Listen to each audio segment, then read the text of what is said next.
Now then, let's begin with the basic explanation of the class trial. During the trial, you'll present your arguments for who the culprit is and vote for who done it.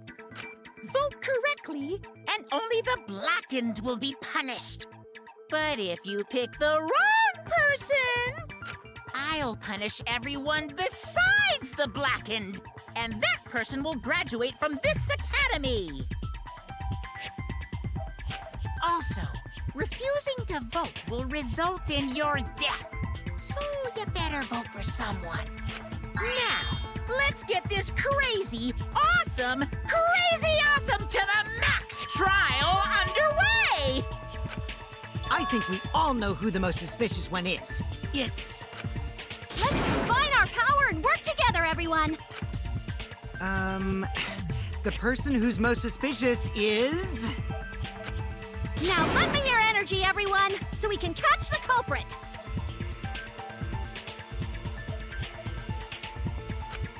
Because the murder happened during the magic show, the culprit can only be...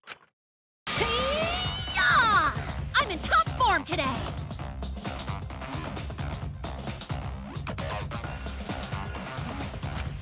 Tenko, why are you interrupting me? We can't have a good trial if you talk over me!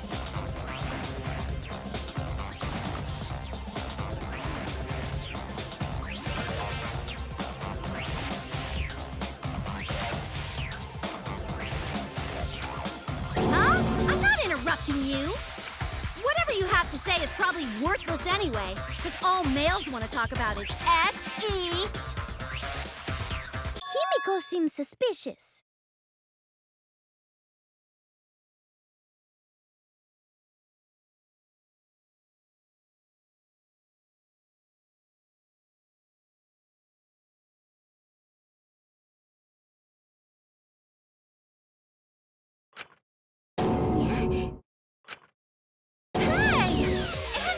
How can you accuse Himiko? Aren't you her friend? I'm just telling you what Atua is telling me. He is using his divine knowledge to show us the way to survive. You should thank him, lest he pour his holy wrath upon you all. Screw Atua! That guy's got nothing on me.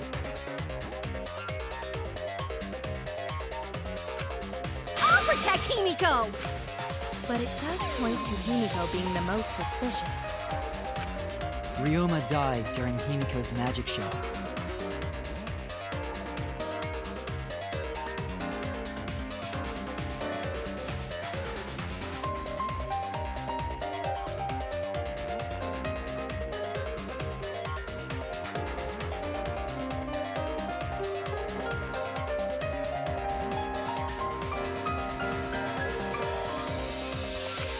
His body appearing in the water tank leads one to think the escape trick played a part.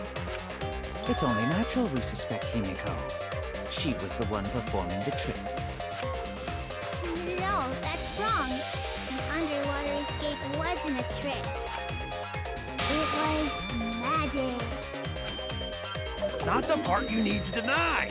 You gotta tell us you're not the culprit. Magic, huh? That's so cool. What a mysterious miracle. Now, did you kill Ryoma, Himiko? Atua will hear your confession. Stop it! There's no way any of that is true! It's true, though. Himiko used the underwater escape trick to kill Ryoma.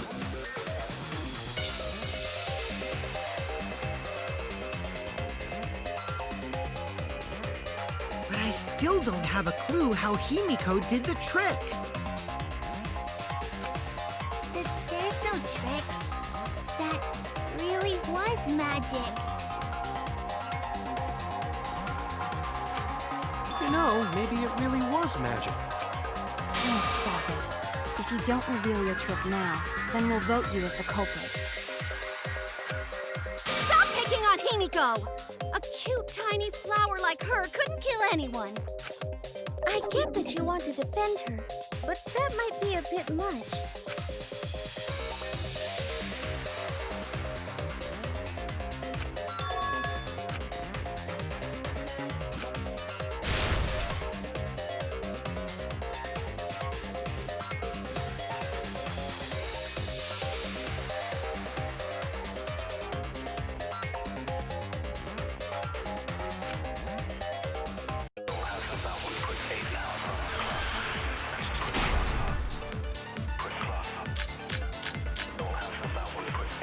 Atua has blessed me with an epiphany. The culprit used the underwater escape trick to pull off a sneaky switcheroo with Riona.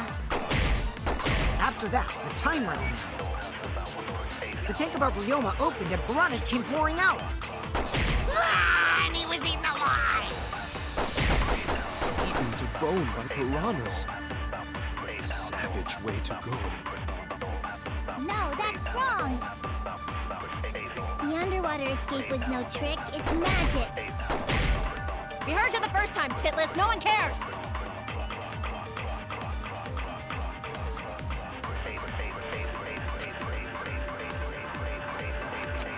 Atua has blessed me with an epiphany. The culprit used the underwater escape trick to pull off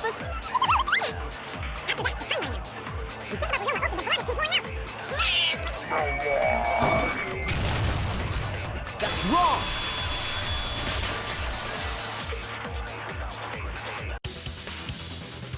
No, Ryoma's death was not caused by the piranhas.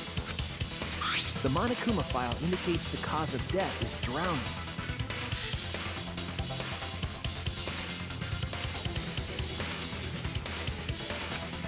Well, it wasn't the piranhas then. It was drowned. Ooh, I see. I haven't checked the Monokuma file yet, so that's news to me.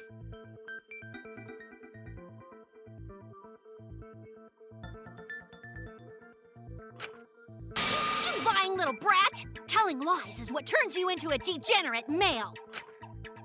So what?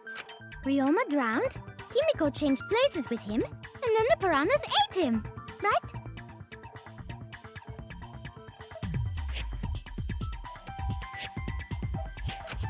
No, Himiko only had 60 seconds to escape from the tank.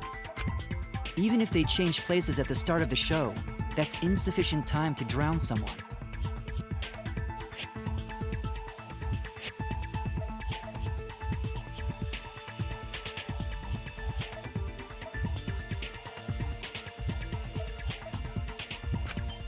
If that is the case, then when did he drown?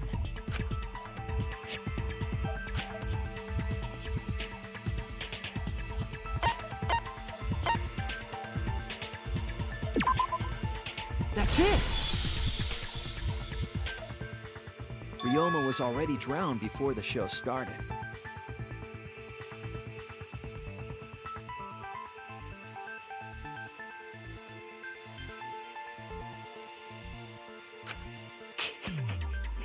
Agreed. Before being eaten by the piranhas, he made no attempt to escape the water. To be precise, he made no movements whatsoever. Yes. By that point, he had already joined the ranks of the dead. Could that mean his body was hidden until the culprit made it appear in the tank? Hidden? Where?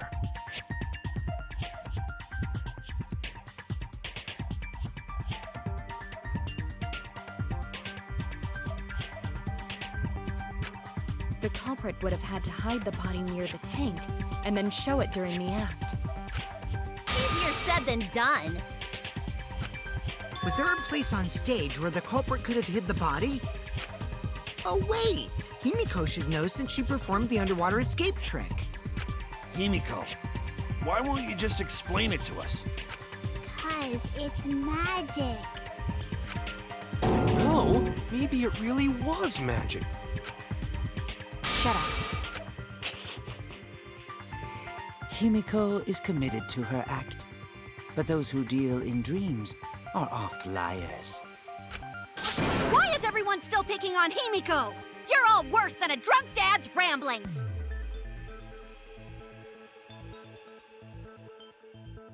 We should let him vent.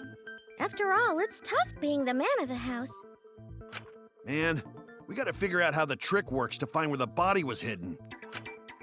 But Himiko does not wish to tell us how she performed her act. Then let's work together to reveal the secrets behind Himiko's trick! So, not real magic? No, it was real magic.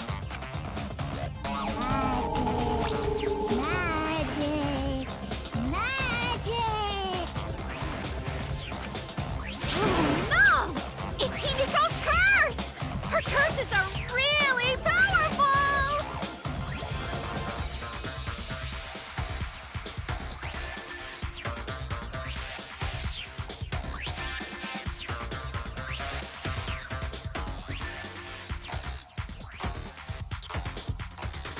Aren't incantations usually more, complicated than that?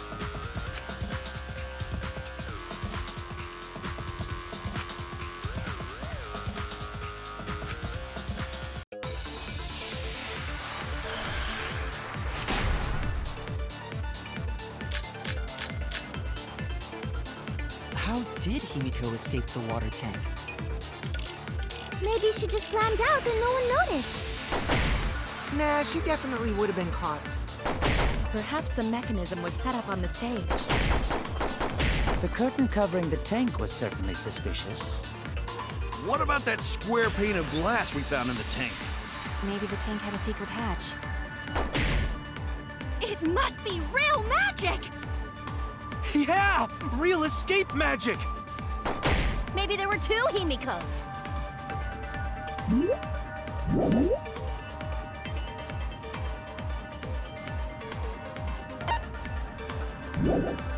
And one of them was Tsumugi in disguise.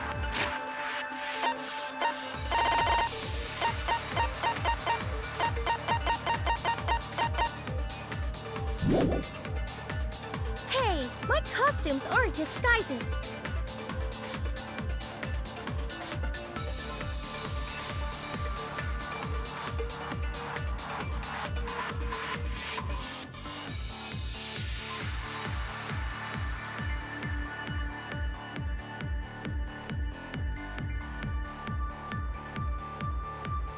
How did Himiko escape the water tank?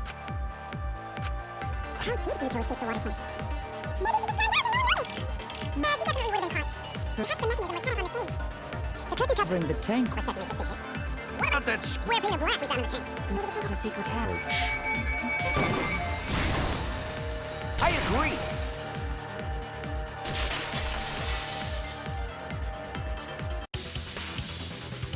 Maki is correct. There was an escape hatch on that tank. I see. So it did have one. That's right. I discovered a similar tank in Himiko's lab. There was a panel on the side that could open. That was her escape. Mind over strength!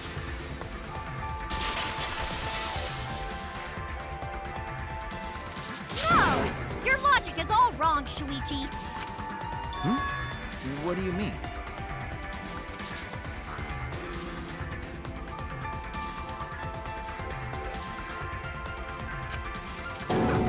And you don't even know why you're wrong either. Typical degenerate male.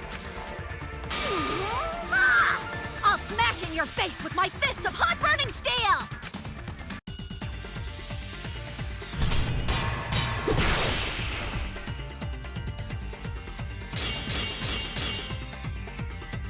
The side of the tank being open doesn't have anything to do with Himiko's escape.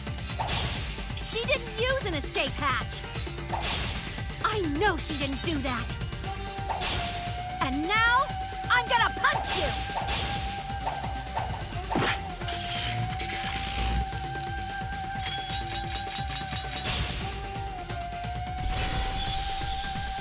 Wait a second. Before you punch me, what makes you so sure she didn't? Because if she escaped from a hatch in the tank, the water would have gushed out with her. There would have been water everywhere. That wouldn't be magical at all. The whole trick would be ruined. With that out of the way, I'm gonna punch you!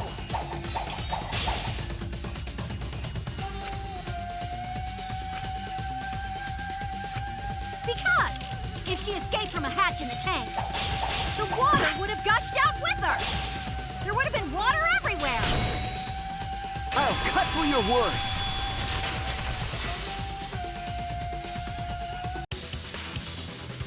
There was a reason the room wasn't flooded with water. The staircase that was attached to the water tank. Try to remember how the staircase was positioned.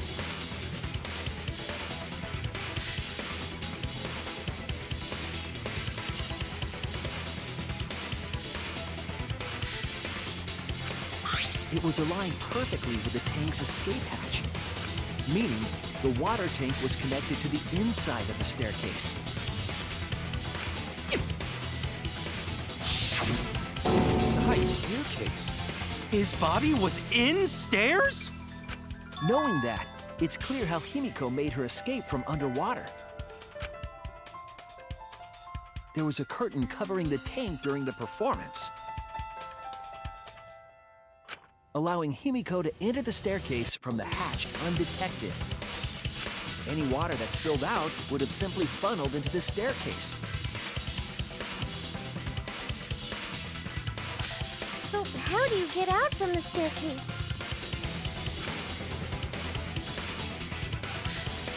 The staircase also has an escape hatch, one facing away from us.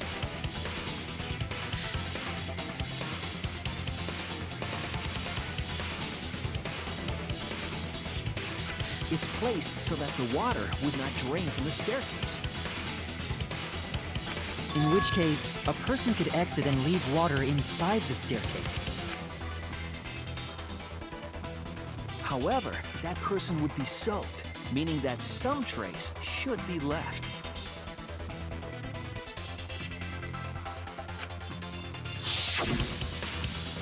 That would explain why there was a puddle around the stairs. So when Himiko came out from the stairs, her wet clothes dripped water all over. Ha ha, bitch! Caught you soaking wet and red-handed!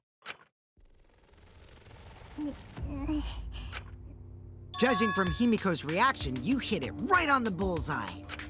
But Himiko's clothes should have been wet when she left the water tank.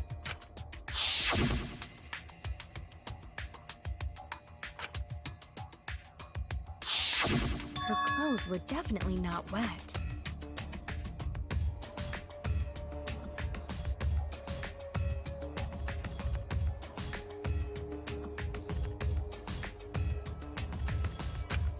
Of course. That's because my underwater escape wasn't a trick. It was magic.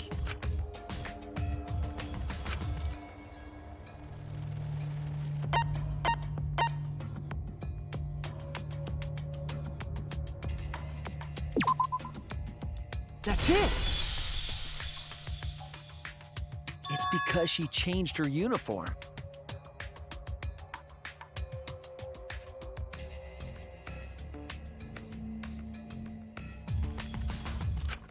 The dormitory is stocked with uniforms. Did you hide one behind the stage in advance? I remember seeing Himiko go to the gym this morning, carrying a uniform and a towel. Ah! Why would you say that? I see. She had a towel, too. She may not have had time to fully dry her hair. But her short hair and hat ensured we were none the wiser. Himiko can't get wet, because her body repels water.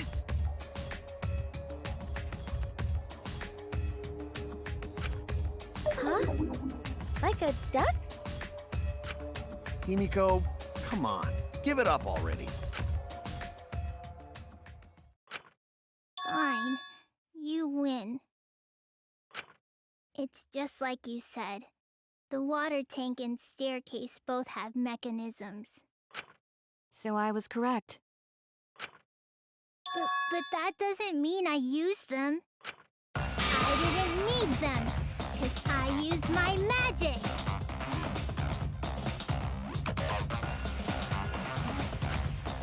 Again with the magic crap. Were you dropped on your head as a kid? Now that we understand how the trick was performed, let us move on. Yes, let us proceed. Where did the culprit hide Ryoma's body? From our discussion earlier, his body could have been in the space inside the staircase. But that's where Himiko would escape from, right? So Himiko went in the stairs with the body? What kind of kinky shit is she into? That seems unlikely. There isn't enough space for 2 people to fit in there.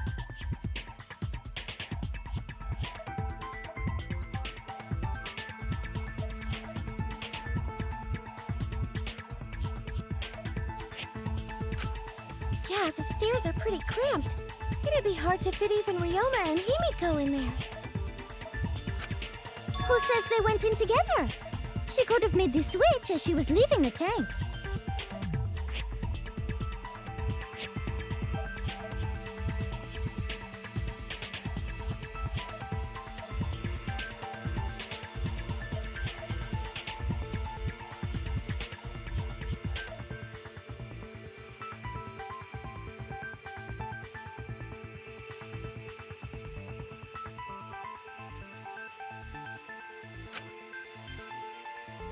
At the same time, she could have pulled out the body from inside the stairs.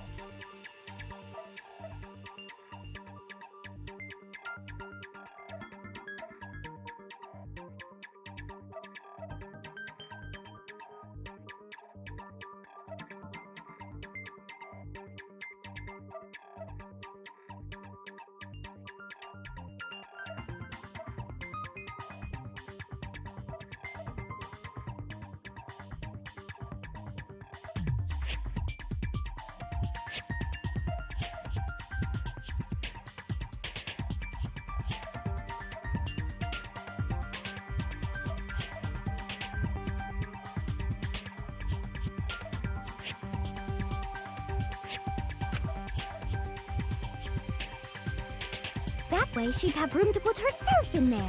See how easy that is?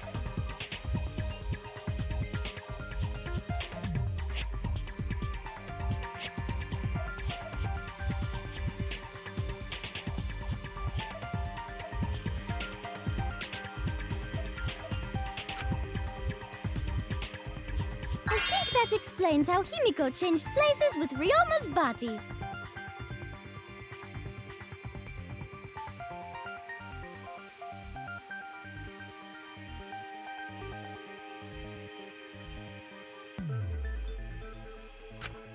Wait a minute!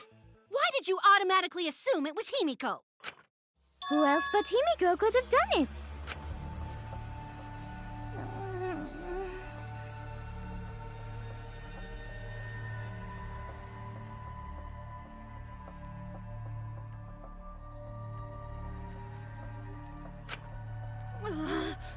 Angie, you spent more time with Himiko than any of us, so why are you accusing her? You may think you're protecting Himiko, but what if she really is the culprit? We'll all die, and it will be all your fault. Atua will lose precious devotees. Are you okay with that, Tenko?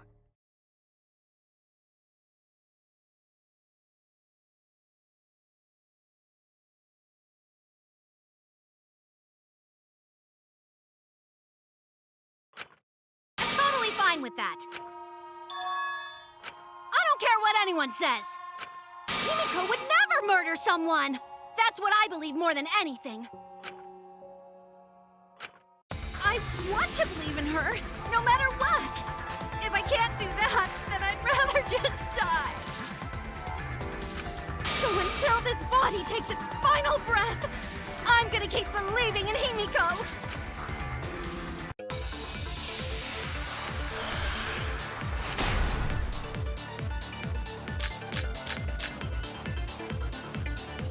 one who could have switched out Ryoma's body is Himiko herself.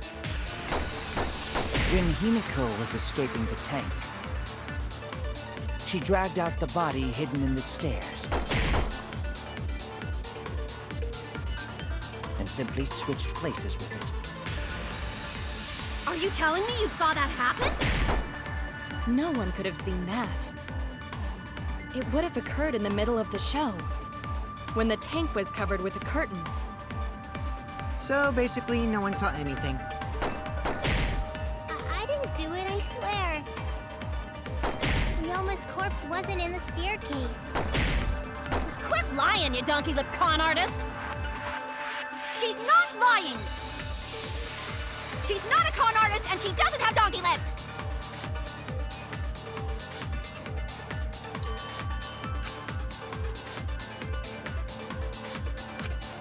The only one who could have switched out Ryoma's body is Himiko herself.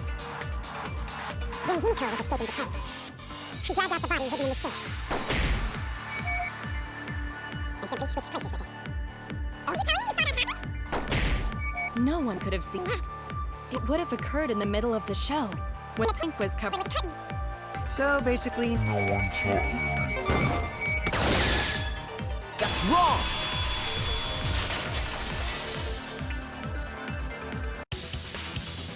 Someone did see inside the tank. It was Gonta. Gonta had climbed onto the stage and was looking into the tank from above. Isn't that right, Gonta? Yeah, Gonta saw down into tank, but saw no one in there. No one was in there. Yeah, no one. Guess that clue no good, huh? No, that's actually a great clue. Because if Ryoma's body was hidden inside the staircase, Himiko would have had to pull him out before she went inside. There certainly wasn't enough room in the staircase for both of them. But that means, if the tank was empty when Gonta looked, Ryoma's body must not have been hidden in the staircase.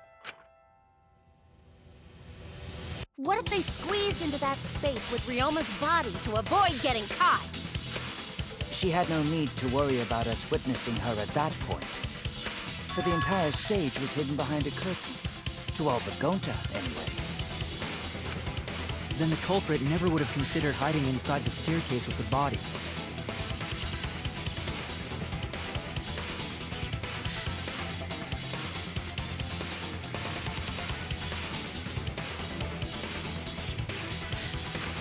Entering the staircase after moving the body is much faster, and seems more rational too.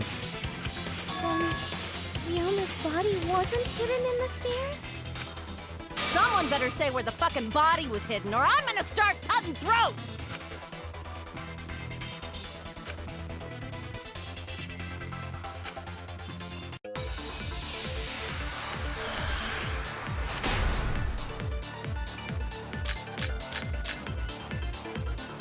Where were you hiding Ryoma's body? It wasn't really in the stairs, was it? After all, there was only enough space for Himiko. Well, how about behind the curtain? If there was a way to enter the tank from there, then it would be plausible. Or maybe the body was in the tank all along, but we just couldn't see it. Impossible. You'd need top-notch visual effects to pull that off.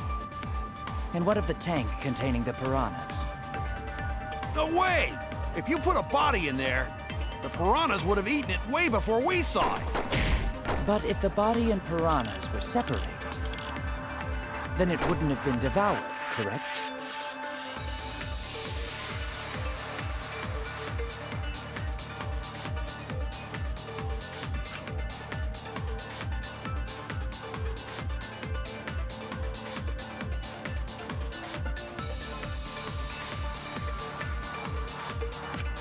Where were you? After all, there was only enough space for Himiko. Well, how about behind the curtain? If there was a way to enter the tank from there, then it would be plausible. Or maybe the body was in the tank all along, but we just couldn't see it. Impossible. You need top-notch visual effects to pull that off. What of the tank containing the piranhas? No way! You put a body in there, the piranhas would have eaten it way before we saw. Thought. But if the body were separated, then it wouldn't have been devoured, correct?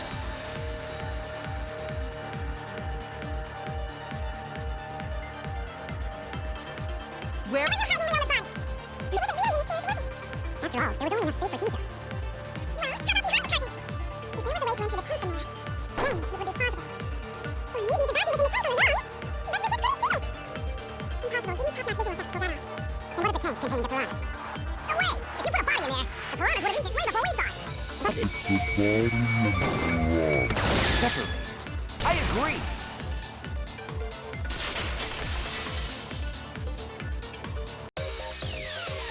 Theo's hypothesis is correct. The body and the piranhas were separated. This was accomplished using the square glass pane found in the tank. Just as I thought. Using that glass pane as a divider, a safe space could be created in the tank. It is in such a space that the body could be stored, separated from the piranhas.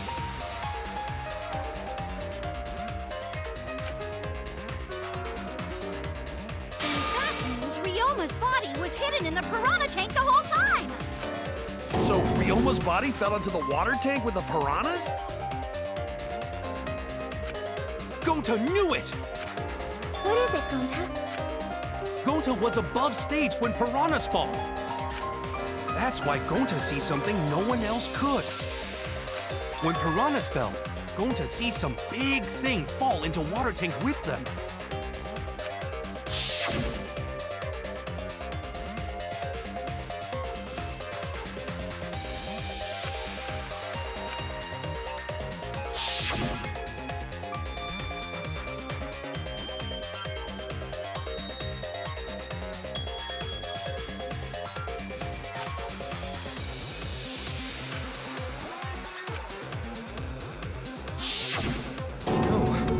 Now that Gonta think about it, Gonta maybe see Ryoma's body.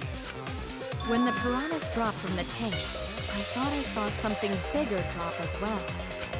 The water tank on the bottom is made completely out of glass, correct? You can see what is happening through the glass. Can you really hide a body in the tank? Even in murky water, a dead body would still be visible in a glass tank. Unless a certain something was used to obscure the body.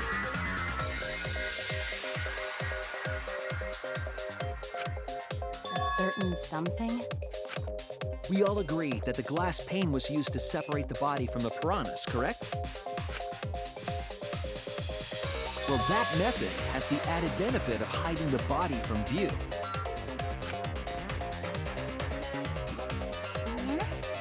How could you hide a body like that?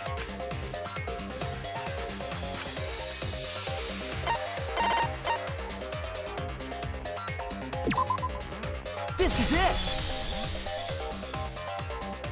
It was the piranhas. The piranhas were obscuring the body. Huh? The piranhas? That's right. Remember what Angie said during the investigation?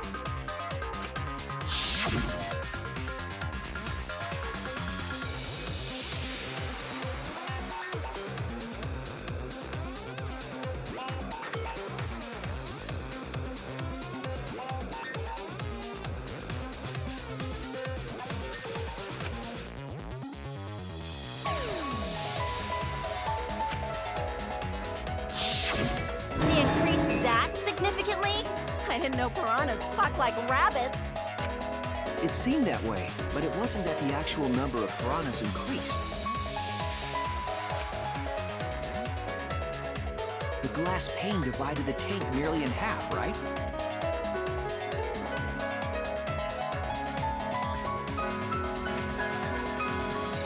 The piranhas got crowded together, making it look like there were more of them.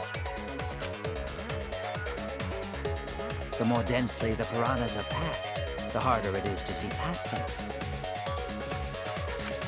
Because of that, it was difficult to see the body hidden in the tank. That glass pane was the lid from the piranha tank. It was really easy to detach that lid. No wonder they used it as a divider.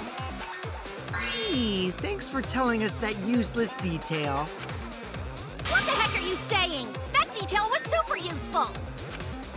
Sure, the lid looks a little big, but if you set it diagonally, it would fit perfectly. Nice job, Himiko! Your explanation was awesome!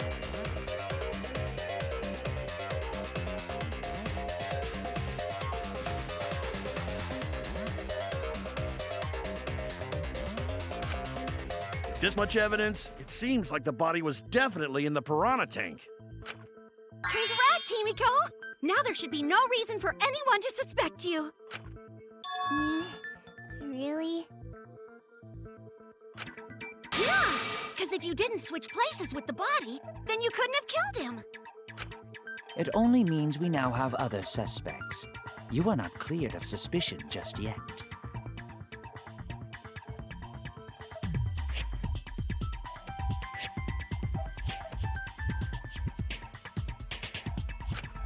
Okay, but still, that's way better!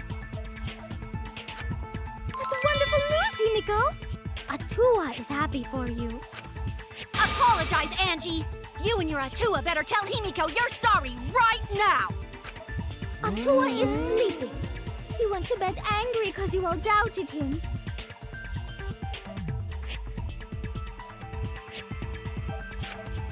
What a petty-ass god! No, it's okay. We shouldn't be mad at Angie. We should be mad at this class trial, at this killing game. Oh, Himiko! Bless your sweet, kind heart. That's what Atua said anyway. What? It's too bad that the handsome god went to bed angry, though. Himiko's still brainwashed? But I'm not giving up just yet. This is gonna be a breeze.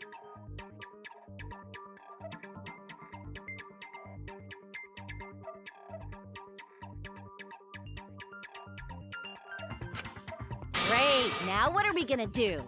We're back to square one. And why are we back to square one? Because any of us could still be the culprit. Jeez! You flunked out of Tard school or something? Nuh-uh, not everyone. We can narrow it down to whoever doesn't have an alibi yet. Huh? What alibi?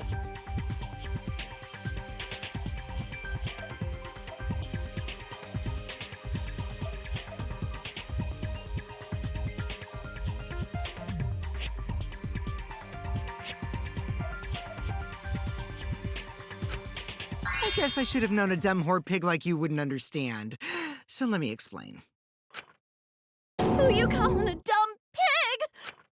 If there's this much evidence, then there's no mistake the body was hidden in the piranha tank.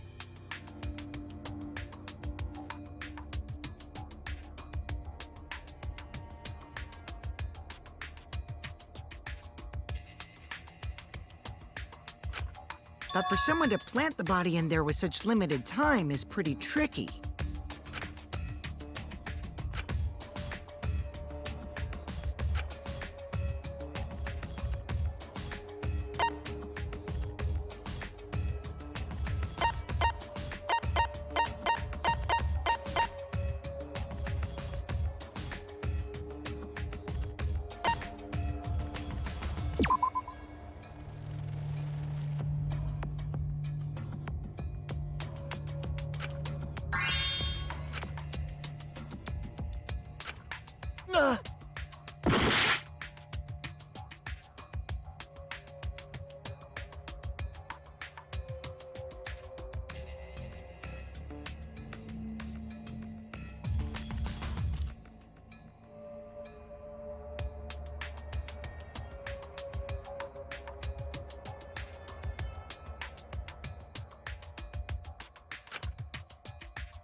That's it!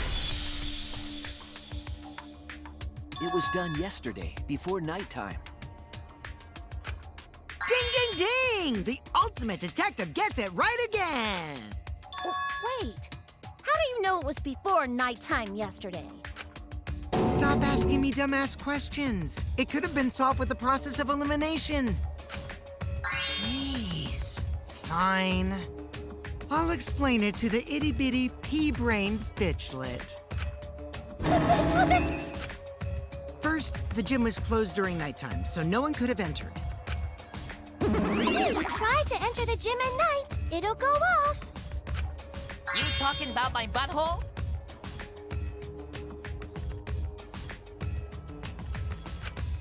No, she means the alarm. After nighttime passed, morning came. But hiding the body before the show was...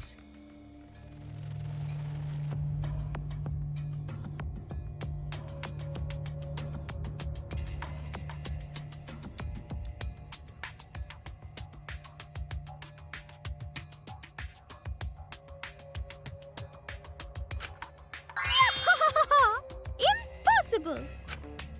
Himiko and I were waiting in front of the gym before the morning announcement.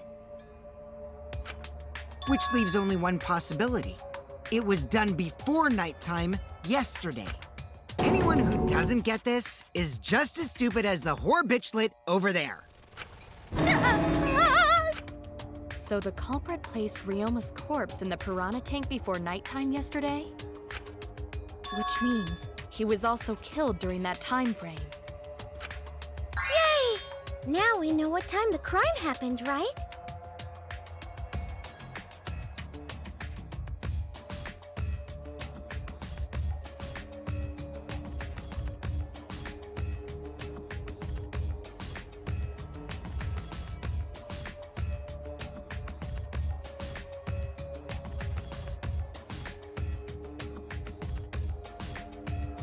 I still don't really get it, though.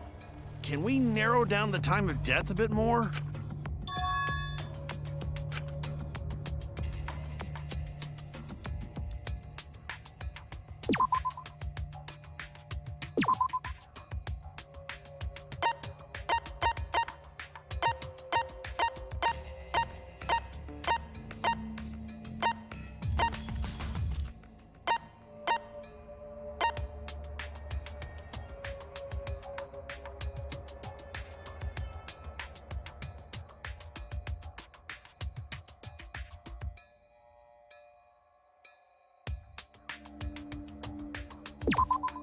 This is it! If we can find out who last saw Ryoma alive, we can narrow down the time of death. Kirumi, you were asking everyone when they had last seen him, right? Yes, Gonta was the last person who saw Ryoma. What? Really? And when was the last time Gonta saw Ryoma? When Gonta was inviting everyone to insect meet and greet, so... Gonta think that was maybe 8 p.m.? If he was last seen at 8 p.m. and was killed before nighttime officially began... Then we can assume the crime took place between 8 o'clock and 10 o'clock at night. So all we must do is find someone with no alibi for that time period, yes?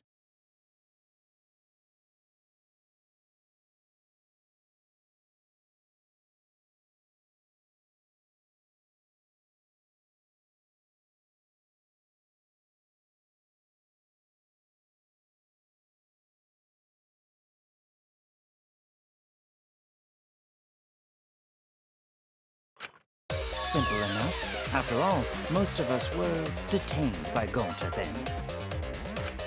If I recall correctly, the only people that weren't there besides Ryoma... That would be the four of us. Myself, Kaito, you, and also Maki. Wow, Kirumi! You would tell the truth, even if it screwed you over.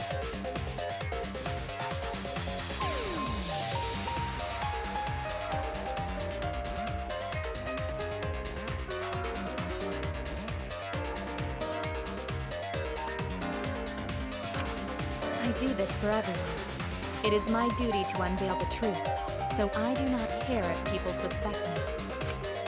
Ah, beautiful! Your spirit of self-sacrifice is just too beautiful! I will also say this. The crime took place between 8 and 10 o'clock at night, and I was at the gym during that time. But I was only there for about 5 minutes. Why would you even say that, though? You're tying a noose around your neck, you know. I don't care if it was 5 seconds. It's way too suspicious that you were alone in the gym. I think the cleaning lady here is the culprit. You killed Ryoma, didn't you? It's too soon to tell. We should hear what everyone has to say, right?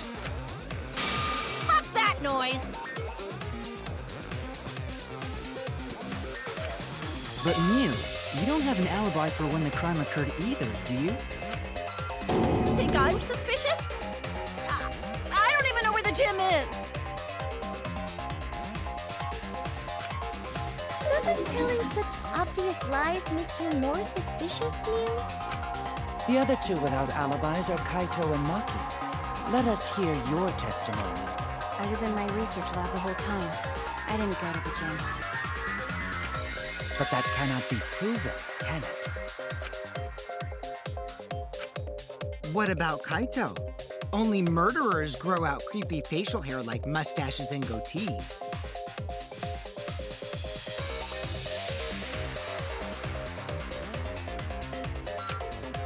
What? My goatee's not creepy. It gives me a glamorous celebrity vibe. Anyway, among those 4, the culprit must be the one who doesn't have an alibi. I apologize, but given the circumstances, we have no choice but to suspect you. Suspect who? Who's the culprit? Wait up! Why are you guys suspicious of me? I've been helping the whole time! Oh, wait. I remember now. I do have an alibi.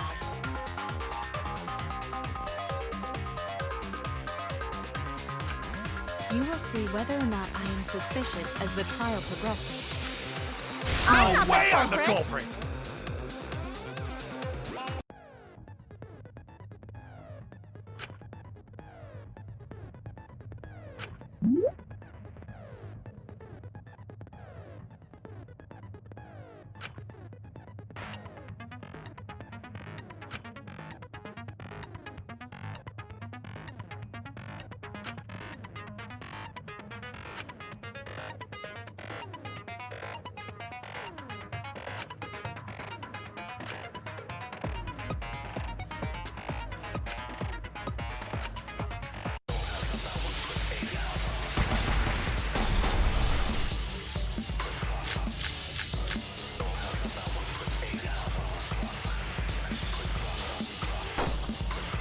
Tried hiding in the classroom. Himiko and the others were with me.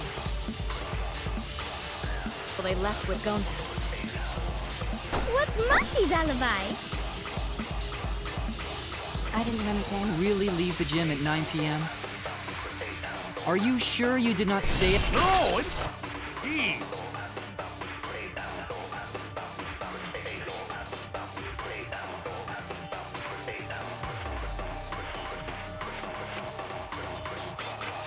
I was only alone in the gym for about... Tried hiding in the classroom.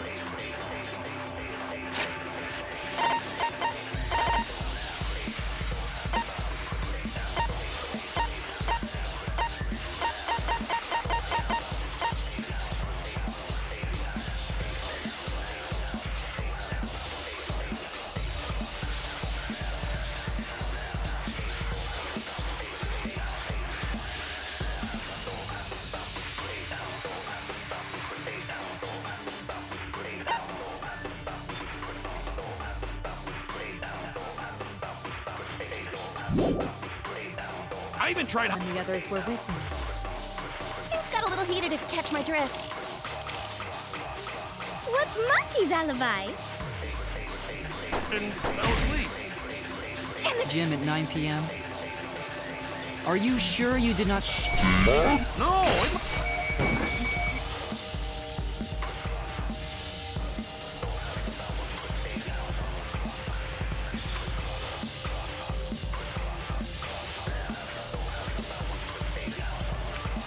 was only alone in the gym for about... 5 minutes. Himiko and the others were with me. Until they left for Gonta. That was 5 minutes before 9 p.m. Did you really leave the gym at 9 p.m.? Are you sure you did not stay at... No! I heard it!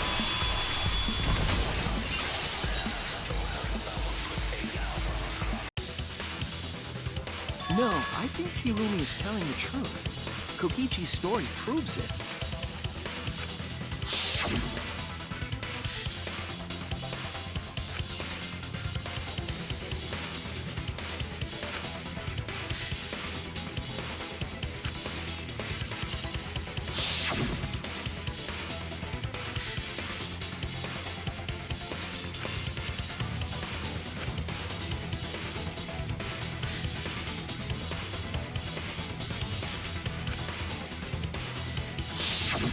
Kokichi met Kirumi at 9 p.m., and they were together until nighttime.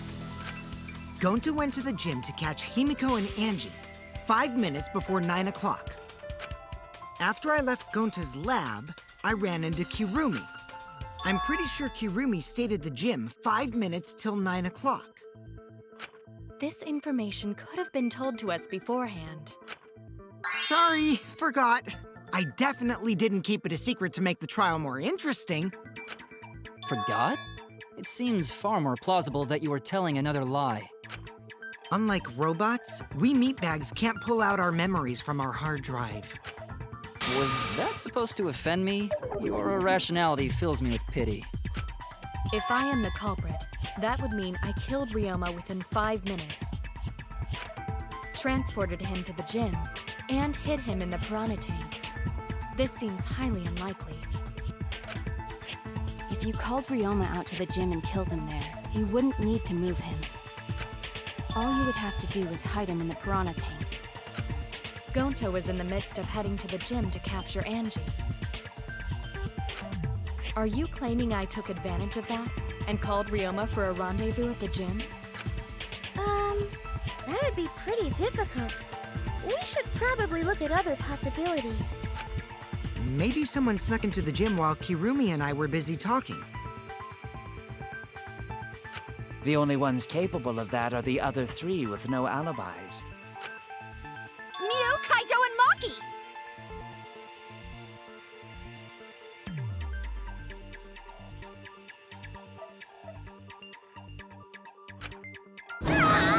You're including me too?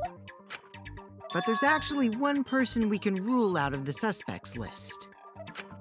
Right? There's one person who's totally not suspicious. Say who it is already.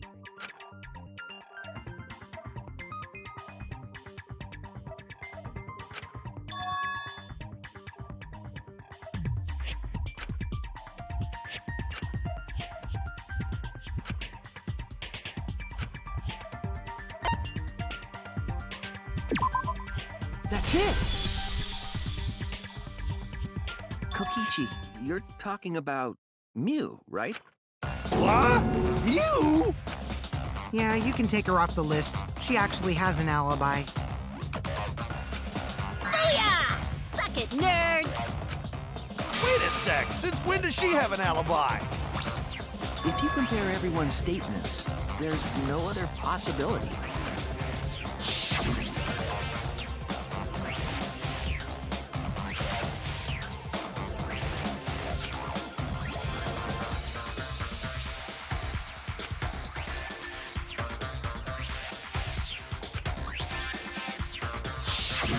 A girl walking around half naked. Who else could it be but the horny exhibitionist Mew? We can't just jump to conclusions like that. He just saw a shadow, right? That could have been anyone walking around in women's underwear, even me.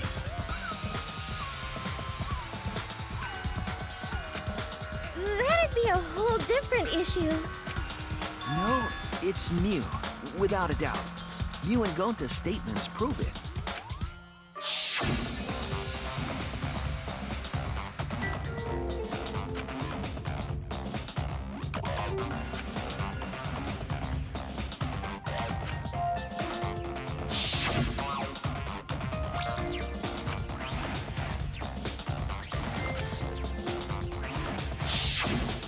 I see. It sounds like Gonta got an eyeful, What? Why the heck were you in your underwear, Mew? Oh, well, 'cause, I'm Pretty stacked, so... I figured I'd take my clothes off so Gonta would be too flustered to touch me. That's my story, and I'm sticking to it, you cockroaches! Anyway, I think the blood rushed to both of Gonta's heads because he got super embarrassed. Mew was in her underwear, and Gonta got weird feeling. So Gonta ran away. Well, when you got the body of a goddess, it's only natural to want to flaunt it. I show my panties to the boys all the time. And I mean all the time. So you're welcome, Gonta. Think of me during your next tug session. Most of that was unintelligible nonsense, but it would seem that Mew has an actual alibi. Yep, it took a while, but at least we got everyone's alibis cleared up. We should remember all of this in case we need to recall these events again.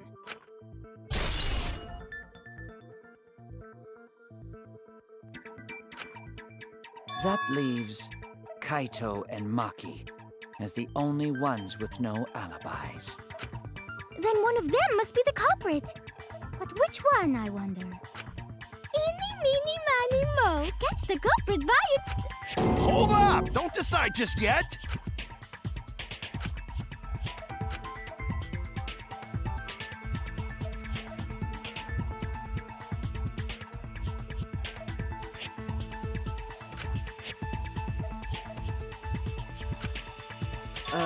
Maybe we should determine the sequence of events. The culprit No, we should do something more fun. And I have the perfect idea.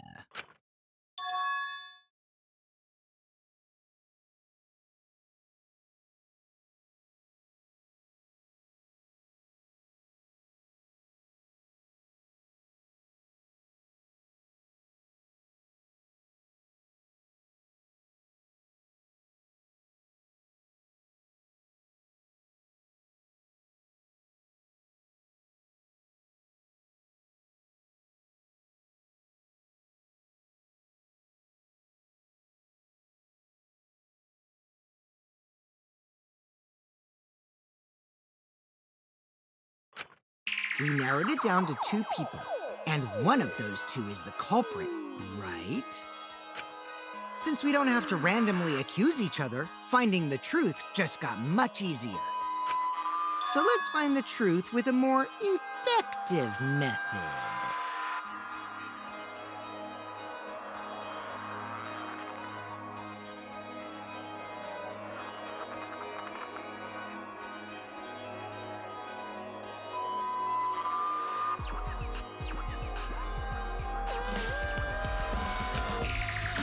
Is this effective method?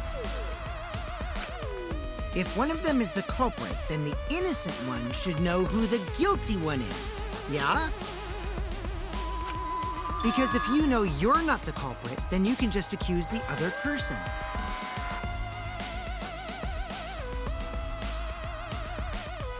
Yes, that is true.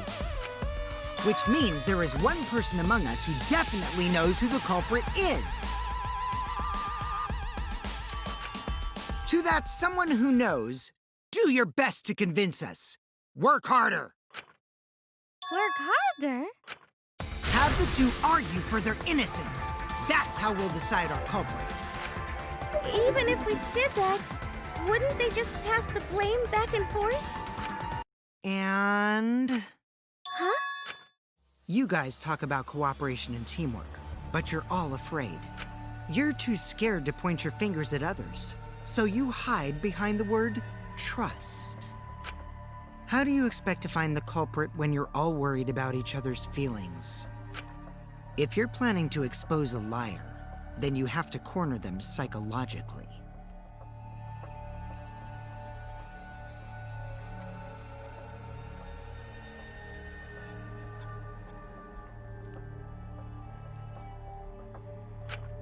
Only then will they reveal their true self as a liar! hiding beneath a layer of deceit! If we want to find the liar, I suggest that the two suspects argue against each other. No more pointless deductions. All we need is for them to fight for their lives. So let's host an argument that's totally not boring but super fun! We'll catch the culprit in their lies when we find a contradiction. We'll scare the culprit until they screw up! That's how a true class trial works. Right, Monokuma?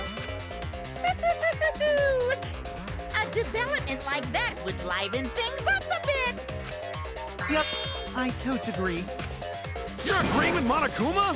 Just whose side are you on?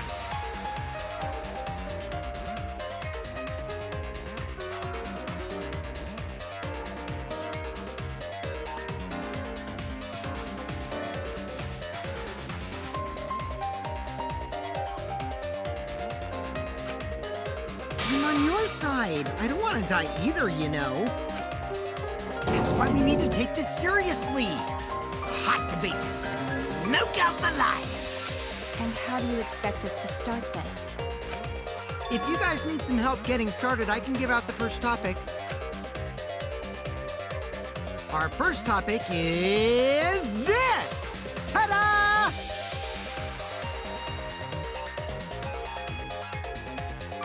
The cups pad. Not just any cups pad, but the one given to our latest victim, Ryoma.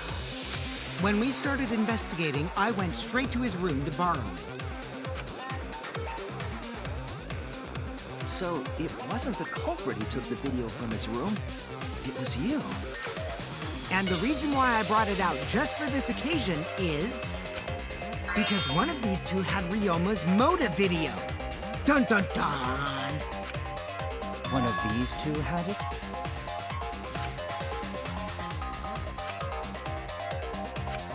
And for us to figure that out, we need to know who this motive video belongs to.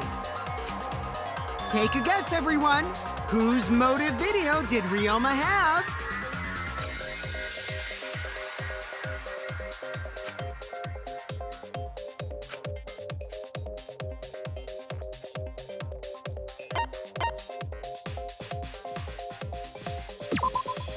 That's it! It was Maki's motive video, right? Oh, how did you ever guess? Ooh, I know! It's because the motive video that you have belongs to Kaito. Process of elimination wins again. The obvious answer was Maki, right? Is that true, Shuichi? Yes, you're right. And what about that? Just because Ryoma had my motive video, that doesn't make me the culprit. Finally, you said something! This is how a debate should be. I only brought up the motive video to make you talk. Excuse me? Okay, now that we got the party rolling, let's get you and Kaito ready to argue. Remember, if you're not the culprit, then that means the other one is. Got that? Let's start this extreme death debate. Tear up the other's lies, rip each other apart. Wait just a minute. What are you trying to... Quit screwing around! We don't need to debate who's a culprit! I'm not the culprit! That's for sure. Which means... Kaito, wait! Maybe Kokichi is wrong. Maybe he... But Maki isn't the culprit either! Huh? What? Huh? Really? You're saying neither of you are the culprit? Then what would be the point of this whole debate? Who cares about that? All I know is that neither me or Maki are the culprit. It's just a hunch I've got.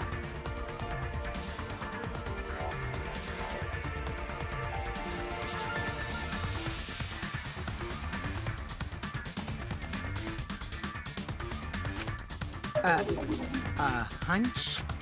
Are you being serious? You do know all our lives are on the line here, right? And you're betting our lives on just a hunch? You don't get it. This isn't just any hunch. This is an official hunch from the Kaito Momota, luminary of the stars.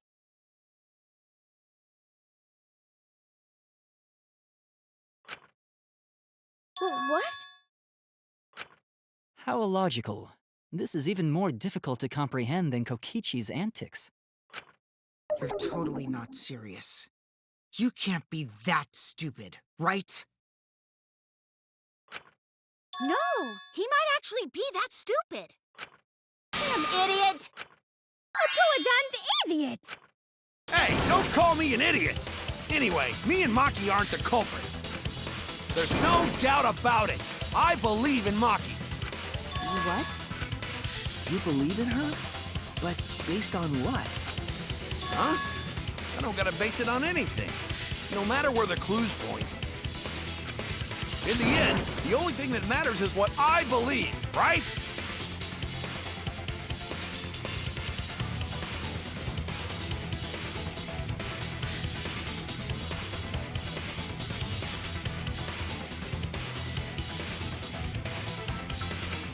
Whether I believe or not. Whether I want to believe or not. That's the only thing that matters. So, you do not have any evidence.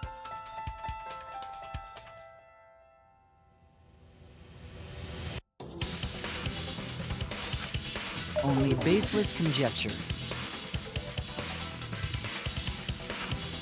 But I totally get where he's coming from. Because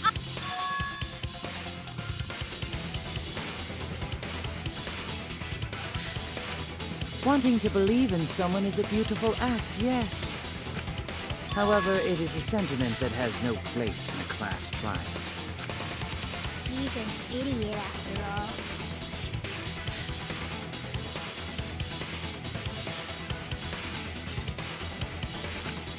It's okay to be idiot, as long as you believe in people. Guys, I said don't call me an idiot. Really hurts my feelings.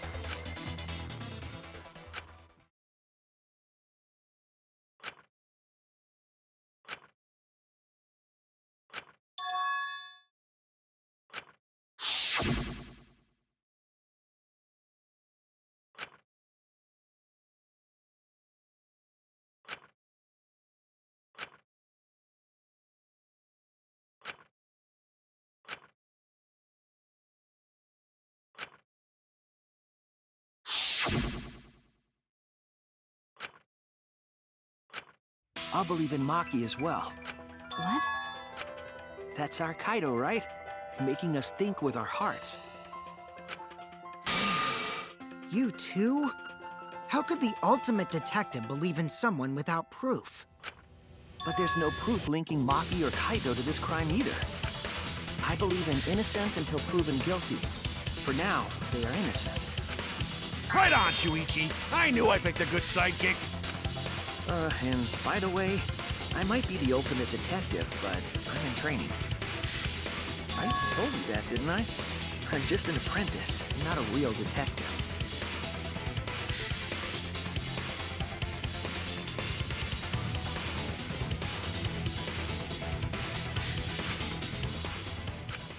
How do you plan to get closer to the truth without suspecting either of them? Unless you have evidence to the contrary, these two will remain suspects. So I just have to turn it around, right?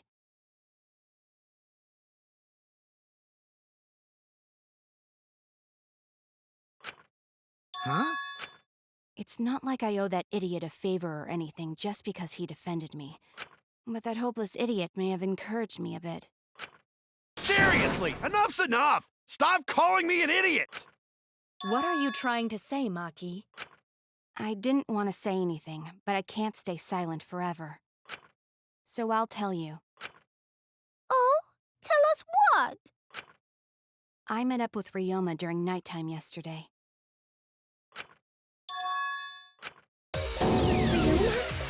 So Ryoma was still alive at nighttime? I thought the crime took place between 8 and 10 o'clock at night. But that's wrong, because I met up with Ryoma during nighttime. If that's true, then we have no basis for suspecting only Kaito and Maki.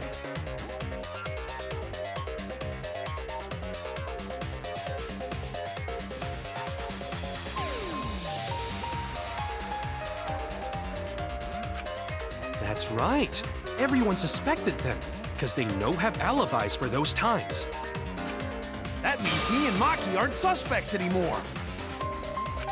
Quit fucking around! You think I'm dumb enough to swallow that line of crap? Yes, this seems too convenient.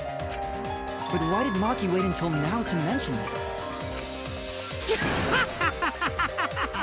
It's totally obvious! Maki's so desperate that she has to lie.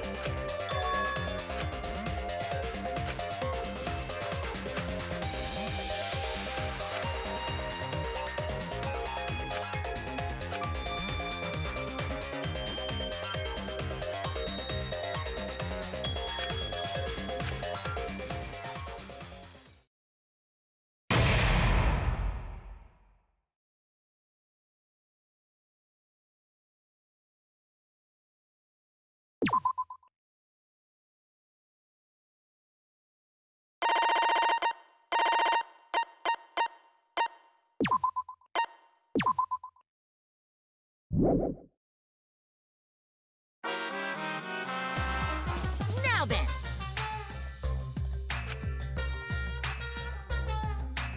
The hell you saying?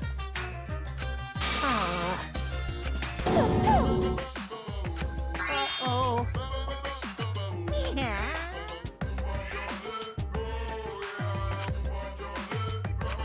Now then, The hell you saying?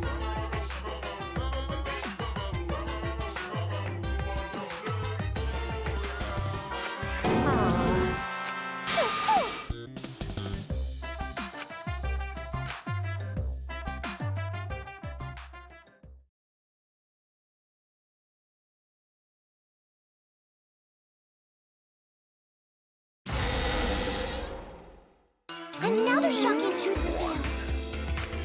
Back to square one. square one? If square one, they wouldn't have got eaten by the competition.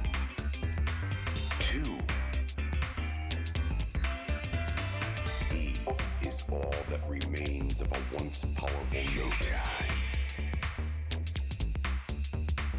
Right now, you're on the threshold of an amazing adventure. Showtime. 1, 2, 1. After that terrible movie, they had no other choice. Wow! What does that mean? Is all that remains of a once powerful nation. It means he doesn't want to get involved in another pointless argument, like this one.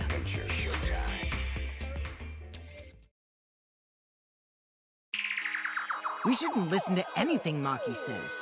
She's just gonna throw out more lies. But if we don't ask her for more details, how will we know for sure?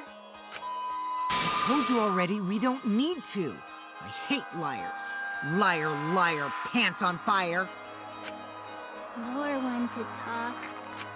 Maki, just ignore that lying little degenerate. We'll listen to what you have to say. It must have been a little after midnight last night. He visited me at my research lab. He wanted me to show him the motive video that I received. Motive video? If Ryoma came to ask about that, does that mean you had his motive video? As I recall, Ryoma had Maki's motive video, correct? Does this mean you and Ryoma received one another's motive video? Maybe. I actually didn't check the one I got, so I wouldn't know. Maki admitted earlier that she hadn't checked her Cubs pad. Then why did Ryoma think that Maki had his motive video? If he went around asking at random, he might have asked some people besides Maki. He never asked me. He probably never asked you guys either, right? Then, who was it that told Ryoma about his Cubs pad?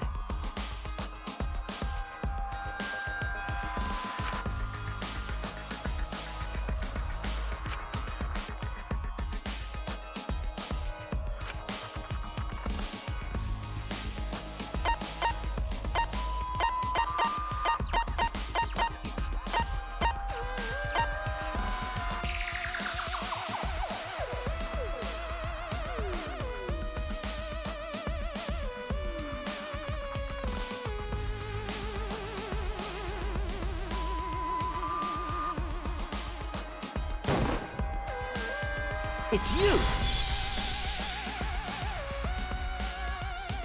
That would be Kokichi.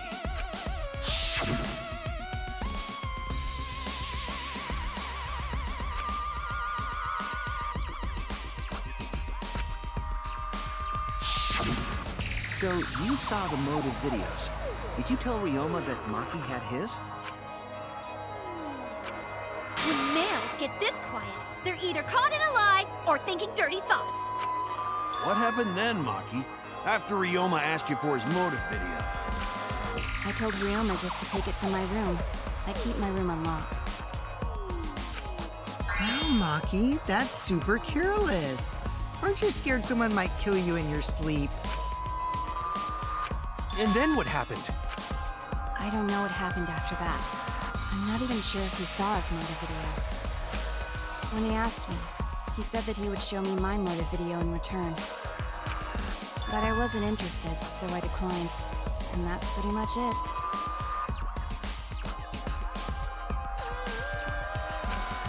So you don't even know if Ryoma saw his motive video? What a bunch of crap. If Maki met with Ryoma at nighttime, that proves he was still alive then.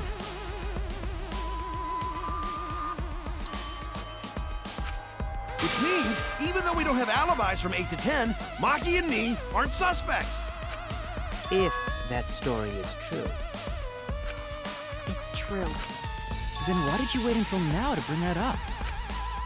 I didn't say anything until now because I wasn't in the mood to be suspected. Suspected? What for? Kirumi said it earlier. It seems that Ryoma and I had each other's motive videos. That's pretty fishy, right? So I didn't want to mention it to avoid suspicion. You didn't say anything because you weren't in the mood?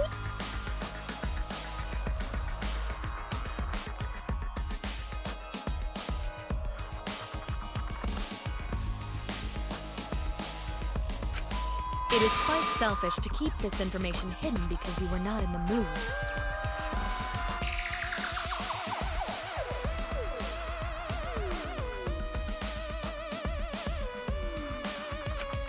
Well, whatever. Either way, let's just believe Maki. Yes, yes! Those who believe shall be saved! No, we need to wait. There is still more to confirm. Well then, why don't we ask Kokichi? Huh? What now? You never answered my question.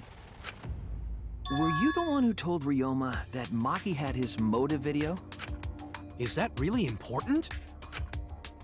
Yes, it is important. Because if Kokichi told Ryoma, it becomes more likely that Ryoma visited Maki during nighttime. I see. Kokichi's response may help corroborate Maki's testimony. Now you understand why I don't want your charade. I want the truth. Well, Kokichi, did you tell Ryoma? You said it earlier. I don't want to die, right?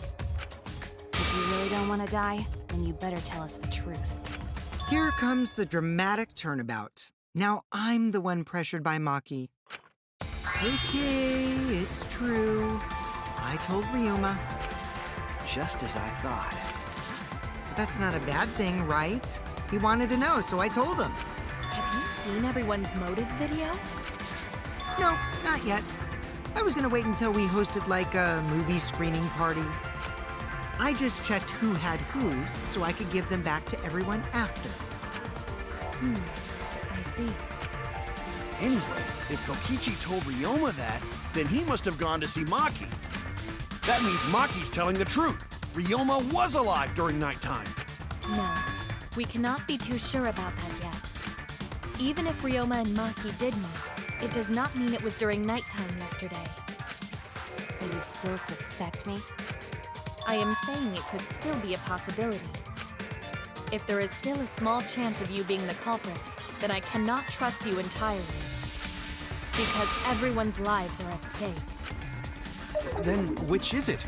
A lie or not lie? She's not lying. Can't you tell just by looking at her? If it was that easy, we'd be done by now.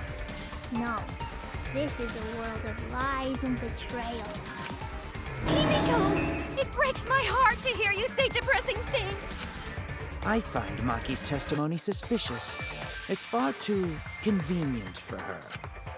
This is difficult to determine.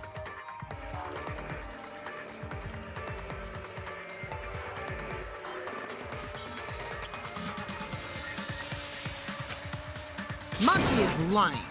Like I said before, a liar like me knows their own kind. I'm not lying. I did meet up with Ryoma during nighttime. I'm telling the truth.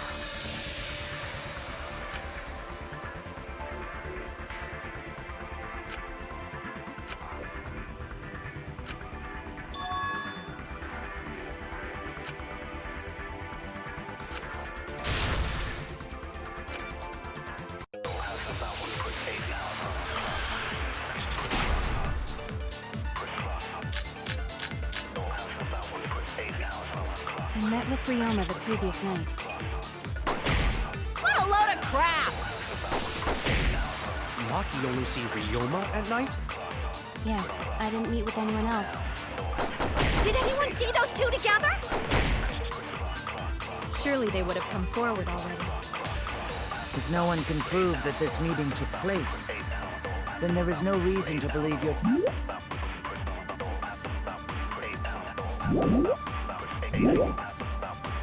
testimony, I'm afraid.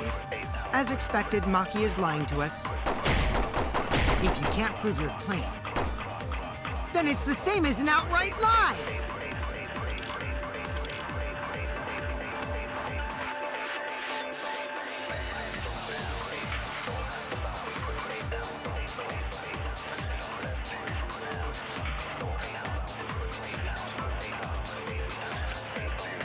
I met with Ryoma the previous night. What a load of crap! Maki only see Ryoma at night? Yes, I did.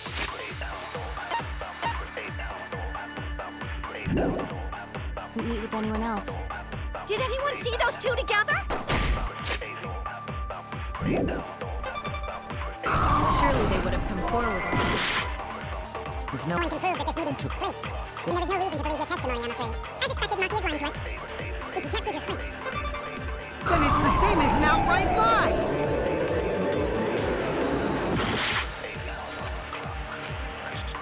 I met with Ryoma the previous night.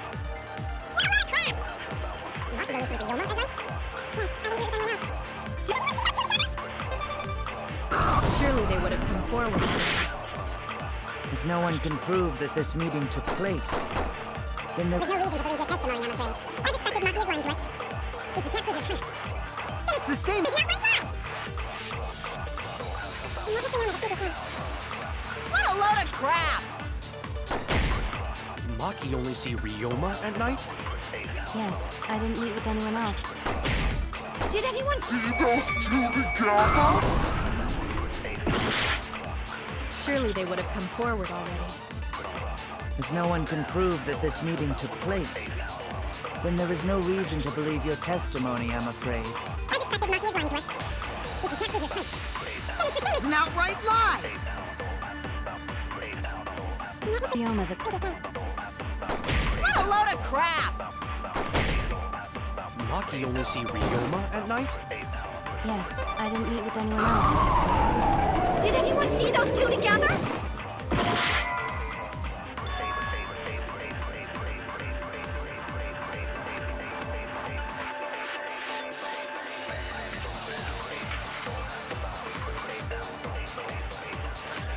I was wrong! I met with Ryoma the previous night.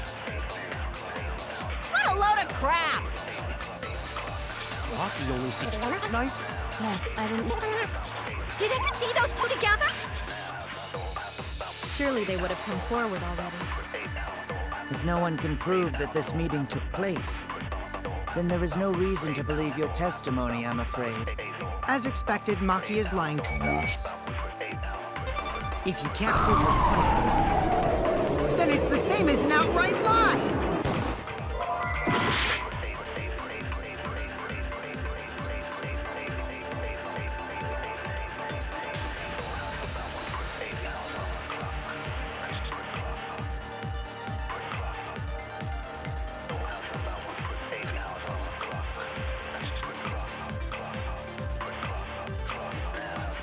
met with Ryoma the previous night. What a load of crap! Maki only see Ryoma at night? Yes, I didn't meet with anyone else. Did anyone see those two together? Surely they would have come. If no one meeting took place, I'll reveal the truth. I might not be able to prove they met, but I can prove Maki wasn't alone.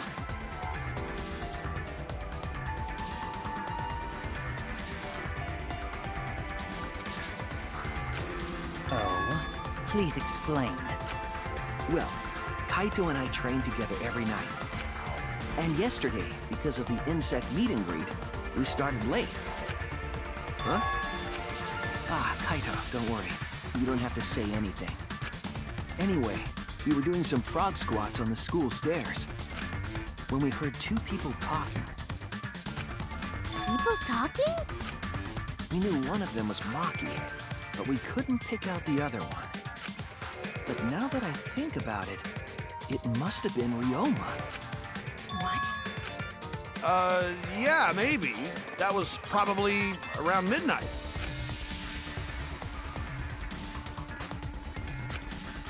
Wait a minute! If you heard their voices, then that means...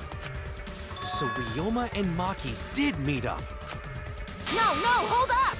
Why'd you sit on that info for so long? Because until just now, I didn't think it was relevant. I had no reason to bring it up. Now, we don't know if Maki was really talking to Ryoma, right? That is true. If I knew for certain, I would have said so sooner. But considering the circumstances, I can't imagine it being anyone but Ryoma. None of us were talking to Maki last night, correct? So it must have been him. And nobody say you suddenly remember talking to Maki. It's way too late for that. And you two did not confirm who Maki was talking to at the time? If I overheard a conversation in the middle of the night, I surely would have checked. We are still part of a killing game after all. Whoa, chill out. Why the scary face?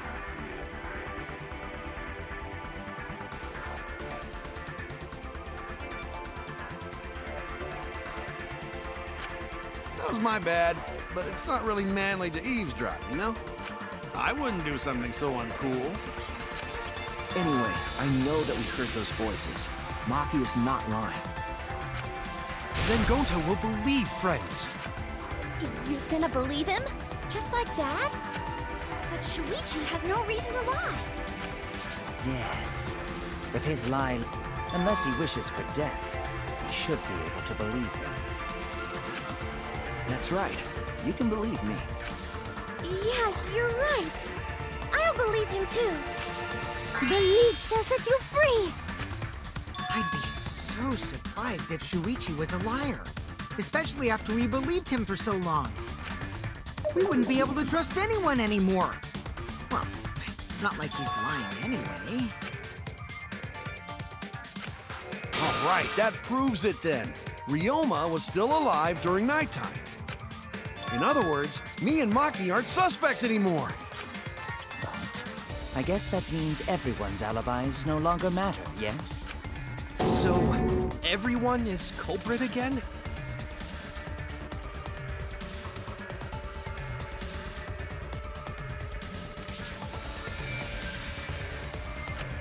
So, we're right back where we started. What a pain. However, it should be clear now that the crime occurred after nighttime began. But then when was Ryoma's body placed inside the piranha tank? Well, the gym is locked at nighttime, so it must have been the next morning, but... That's not possible. Himiko and I were at the gym, remember? So did we fuck up by thinking the body got stuffed into the piranha tank? I don't think so. We have evidence to prove that's what happened. And when did the culprit throw the body into the piranha tank?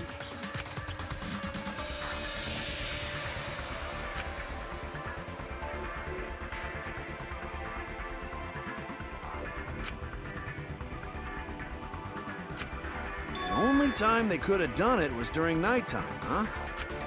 Did you forget the gym's not open at nighttime, Dick Cheese? Dick Cheese? But that's the only possibility, because by morning we were already at the gym.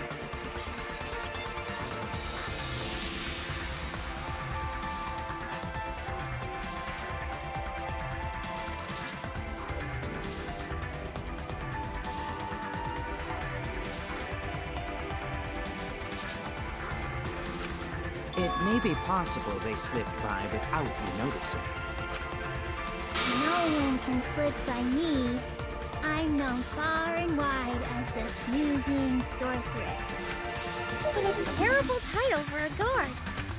Are you positive that you did not see it? You cannot enter the gym at nighttime. Himiko would have seen it. She might strike out, but she always keeps her eye on the ball. I don't even play baseball. But we can't disobey school rules, right? The body was probably moved in the morning. Calm down, everyone! Going to sure if we discuss disagreement. I see through your arguments. Disagreement? What? A disagreement? You mean you're split down the middle again?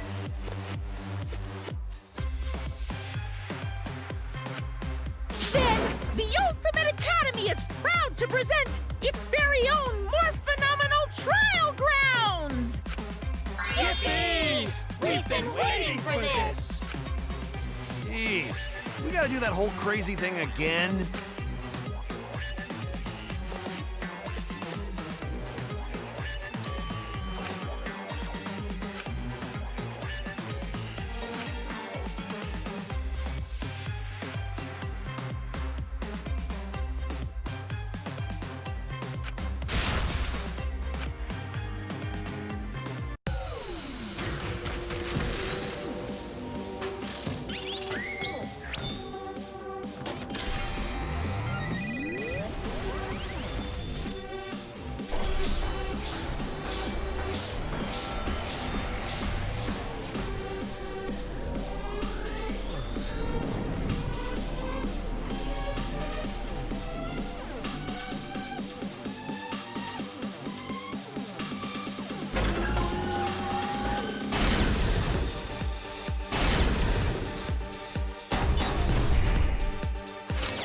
Did the culprit move the body just before the morning announcement?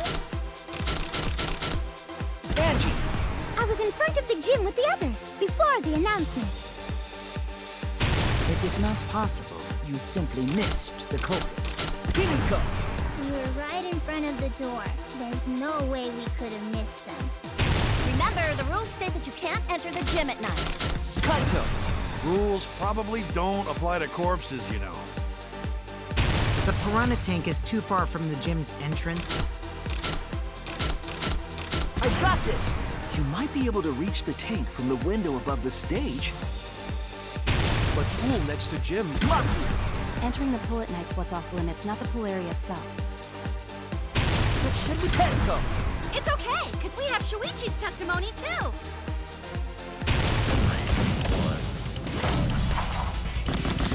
I was wrong!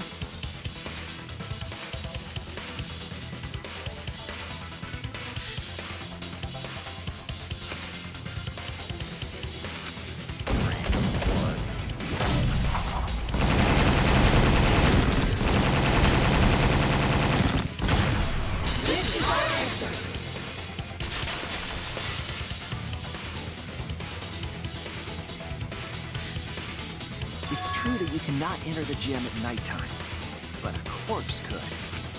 I am positive that the window is how the culprit moved the body. That window's higher than the piranha tank, and it's pretty close by. The curtains might have been closed, but the window was open the whole investigation.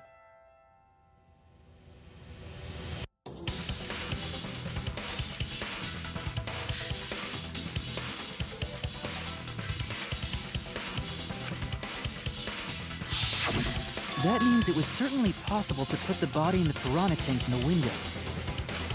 However, I'm also positive the pane dividing the piranha tank was set up beforehand.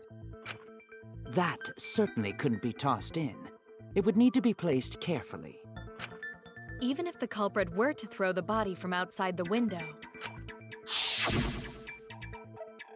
is far too high. It cannot be reached from the floor. Ryoma was small. Gonta could have chucked him easy. Yes, but Gonta wouldn't do that. Gentlemen not chuck dead bodies. Being a gentleman has nothing to do with it. I know! They used the ladder in the gym! You tested it out while you were investigating, Shuichi. That ladder reached the window, right? So the culprit just needed to put the body through the window to pull it off, right?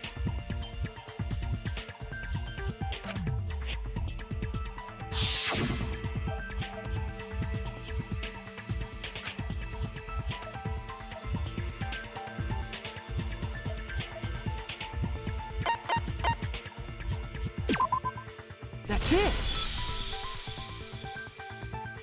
The only reason the ladder reached the window was because it was on the stage. If you used the ladder on the pool side, it would not quite make it. The ladder could barely reach the window when it was on the stage.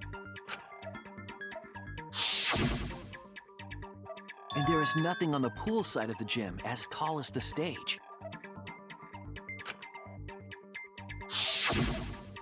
Finally, the ladder was found in the gym, correct?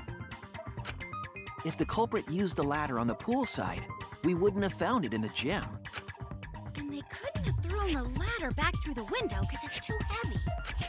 Then Gonta used his hard strength to throw the ladder or the body or something.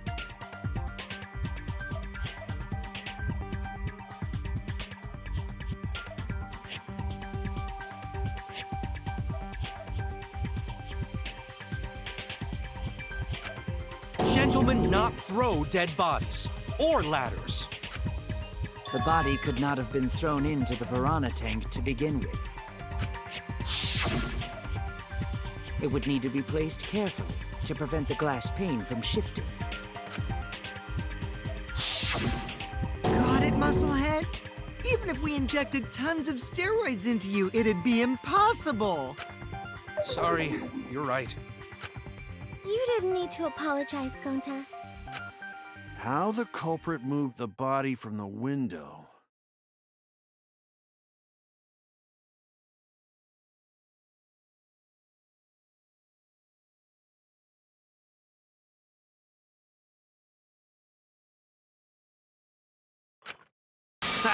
You guys don't even know that? What a bunch of dimwits. Do you have the answer then? But of course. Tell him, Shuichi. Blow him all away with the truth. I actually don't know that yet.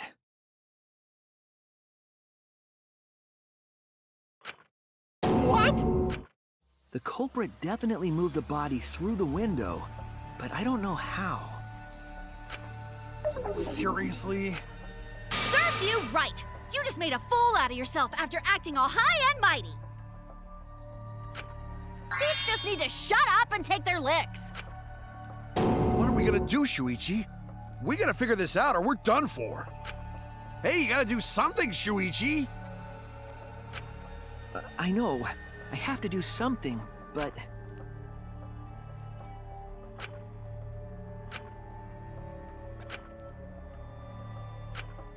I don't think it really matters how the body got into the piranha tank.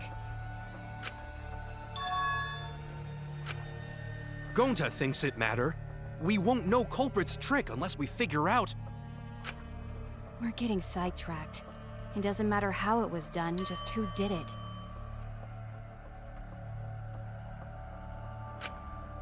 We shouldn't focus on where we found the body. Instead, we need to focus on where he was killed. Where he was killed? Wouldn't it be more efficient if we focused on the murder scene instead? Yes, that's it. We were so caught up in where the body was found, when we should have been thinking about where the murder occurred. The murder scene would definitely have more clues about the culprit. Why didn't anyone realize this yet? Huh. That's strange. Perhaps the culprit steered the conversation away from that topic. Then, culprit is someone in this room.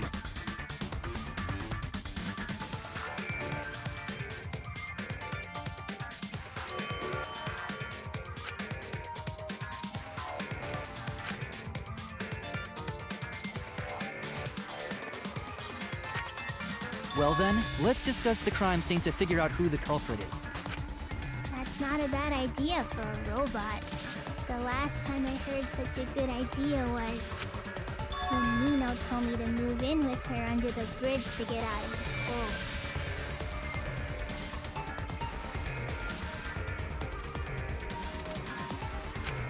pool. Himikawa under the bridge?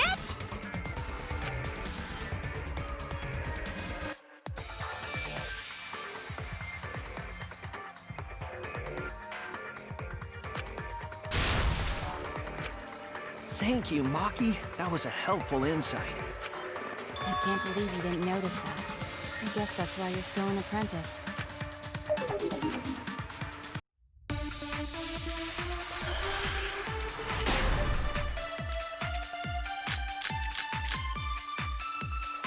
First, let's establish the crime scene. Wasn't it the dorm room? Ryoma was relaxing in his room when he got attacked. But the cause of death was drowning. There is nothing in his room that could collect enough water. He's got a toilet, doesn't he? Drowned in toilets? Impossible!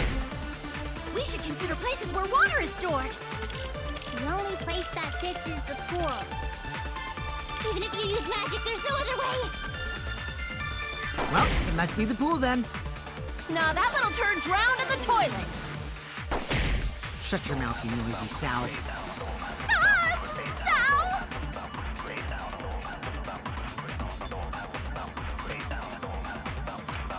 First,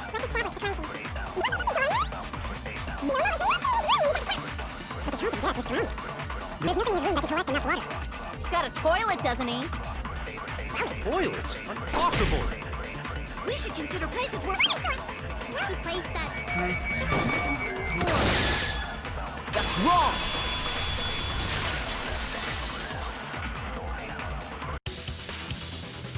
The pool could not have been the scene of the murder. Ryoma was killed at nighttime. No swimming is allowed at nighttime, so a living person could not have gone in.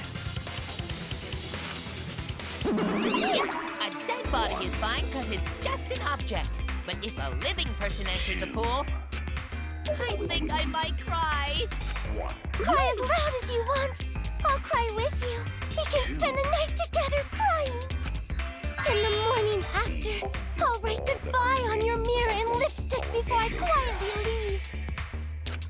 Only after you leave do I realize how much you really mean to me. Quit being so gloomy. This is the year of the Jets. Fuck the Patriots.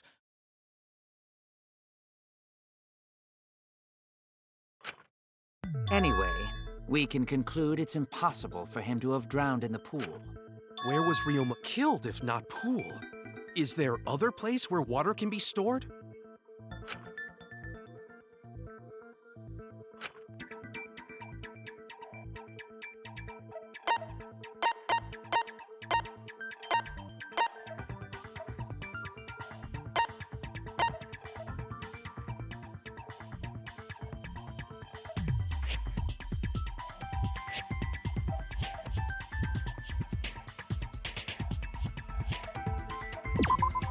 This is it! The sink in Ryoma's lab. There were distinct scratch marks on it. Scratch marks on the sink? And I believe those scratches were caused by...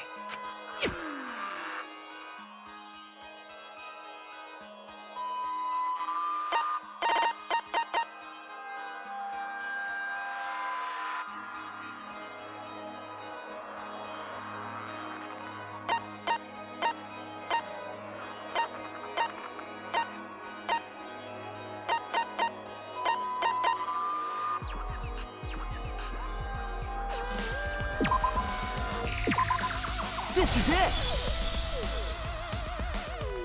The handcuffs. They were scratched as well, correct? Oh yeah, sort of looked like they'd been scraped against something. There's also the fact that the handcuffs were from Ryoma's lab. The marks in the sink came from the handcuffs in the same room. The size and shape of the scratches are consistent with the handcuffs, I'm sure. How did those handcuffs get from the lab to the water tank? Because Ryoma was wearing them, right?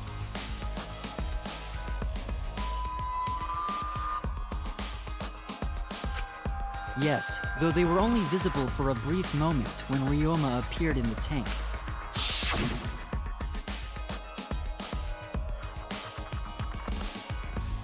I am certain he was wearing the handcuffs at the time. The handcuffs were left after the piranhas devoured Ryoma. So the culprit handcuffed Ryoma and drowned him in his lab's sink. Ryoma must have been pretty yummy. They chomped up his entire body. Arms, legs, brain.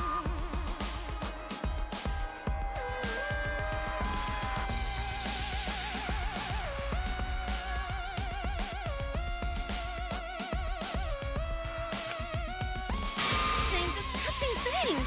I don't want to hear it. That crunchy texture with the fatty parts just right. Then when they bite down, it gushes. Stop! Please stop! But how did culprit handcuff Ryoma? He could have used Shikuchi method to get away, unless someone ambushed him? It's possible they knocked him out before handcuffing him.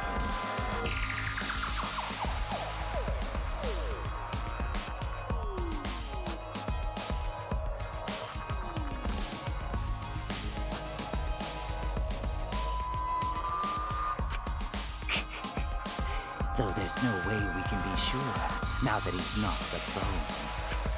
I doubt he was ambushed. I'm pretty sure the culprit got Ryoma by... whoops. Don't pay attention to little old me. I'm just talking to myself.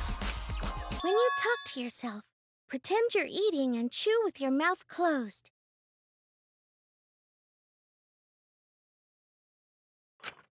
Otherwise, you'll get a mouthful of peanut butter squid.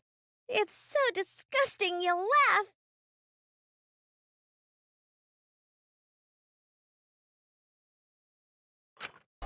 So we all agree Ryoma was drowned in the sink in his lab, right? That sink could have held enough water to do it for sure. All right, I'm calling it. The crime scene is Ryoma's fucking research lab. But how did the culprit carry his body to the gym from there? Isn't Ryoma's lab on the 3rd floor of the academy? It's actually not far at all. Although, perhaps it's more accurate to say there's a shortcut. Was there a shortcut?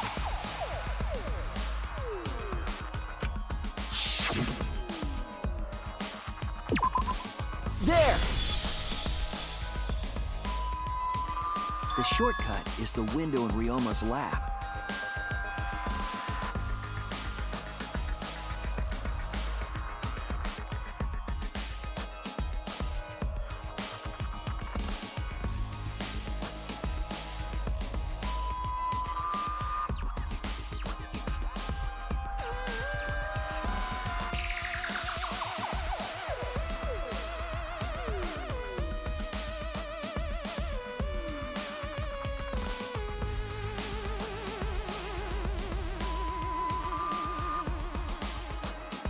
The window? That's right. None of the windows in this school open. Except the one in Ryoma's lab. And on top of that, the window faced the pool. You could see the gym straight across. Do you think the culprit dropped Ryoma's body into the pool area from the lab window? Then they could have thrown the body into the piranha tank through the gym window. How's that? Mission complete! Your explanation contradicts some things we discussed earlier. The gym window was too high to reach from the poolside, even if one used the ladder. That's right! I apologize! I must go on a journey to reflect on this! We keep hitting dead ends, since we don't know how the body was thrown into the gym. Well, that didn't really give us any info about the crime.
I've got it!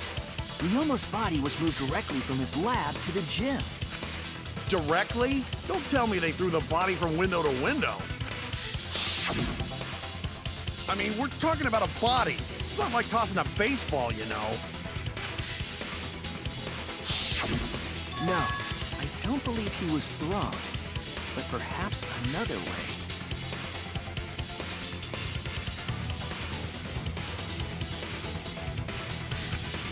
What do you mean another way? There's no other way to move it. The culprit must have used some kind of equipment. Huh? Equipment? With this equipment, they can connect the two windows and move the body to the gym.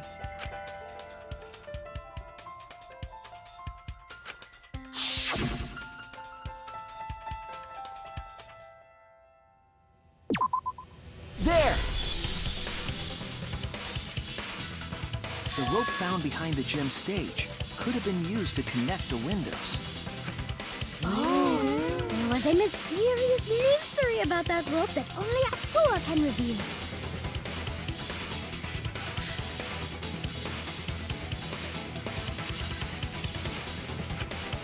What mysterious mystery?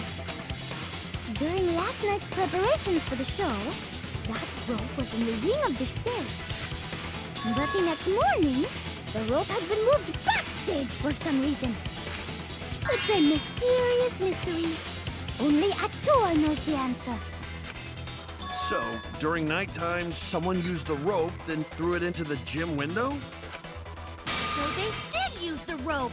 That's how they bridged the distance between both windows. Is the rope long enough to reach both windows? The rope is roughly 65 feet in length. As for the distance between the windows,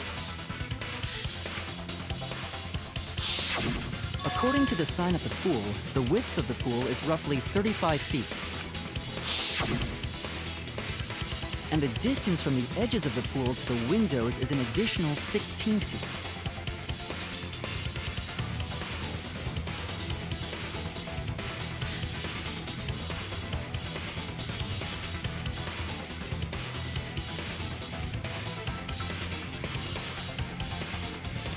Altogether, the sum total length from one window to the other is roughly 50 feet.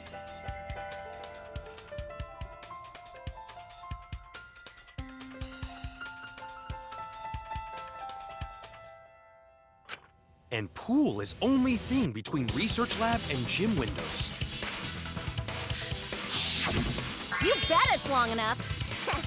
That's what she said.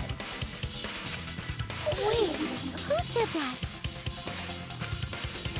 Even if the rope was long enough, wouldn't it be pretty hard to tie them to the windows? Both windows were too high to reach. It would be like tying a rope from one cliff to another. If the windows were closer together, then they could toss the rope across. But they're not. No, going to think it would work. Just need one more rope. Another rope. There was only one, though. Oh, then it's impossible. Sorry.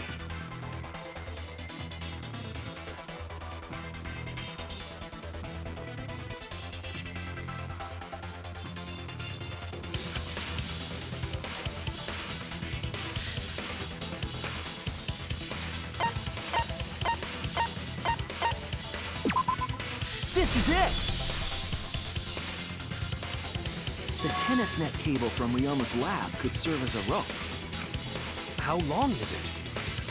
About 50 feet or so. But how did they use it? Okay, so... First, culprit hang rope outside of one window. Then, culprit move to other side.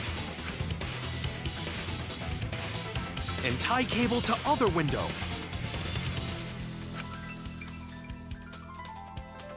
Then, after tying to each window, culprit tie rope and cable together. That how culprit make one rope that reach both windows.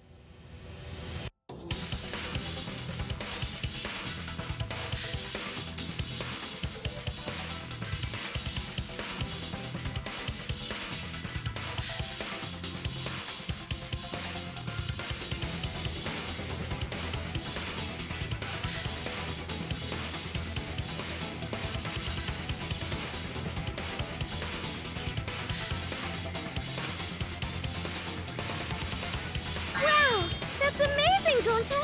You're so knowledgeable. It's nothing. Gonta use ropes a lot when looking for bugs.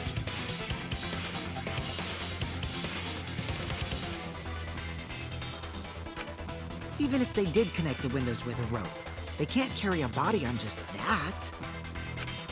Eureka! I got it! Thomas Edison once said that genius is 1% inspiration and 99% perspiration.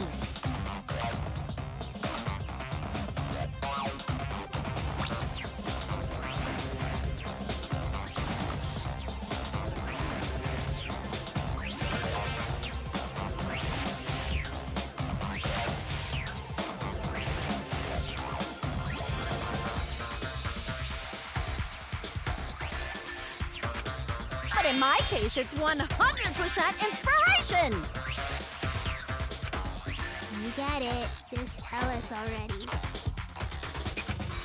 They handcuffed the body to the rope and slid it from one window to the other, like Tarzan! The body would reach the gym window, but it wouldn't land in the piranha tank.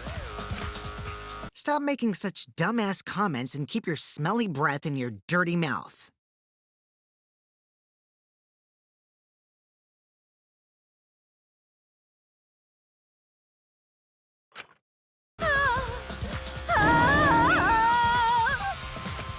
Tarzan? But they also had to put the body in the piranha tank after they moved it, huh? That is not feasible with just one rope. Maybe the rope wasn't the only equipment the culprit used.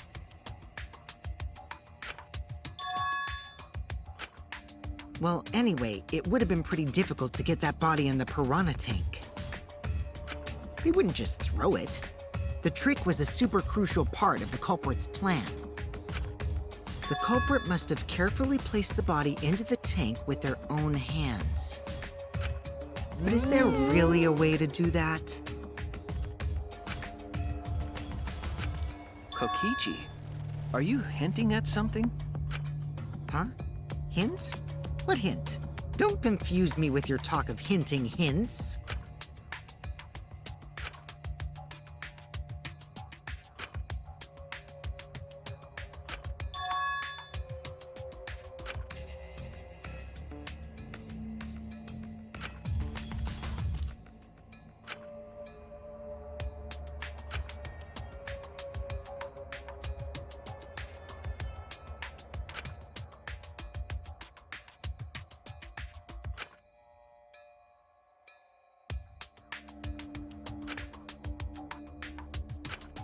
All right, Shuichi. The stage is finally set.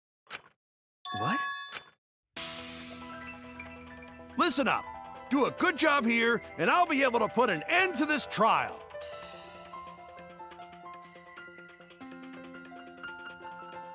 It all starts with you.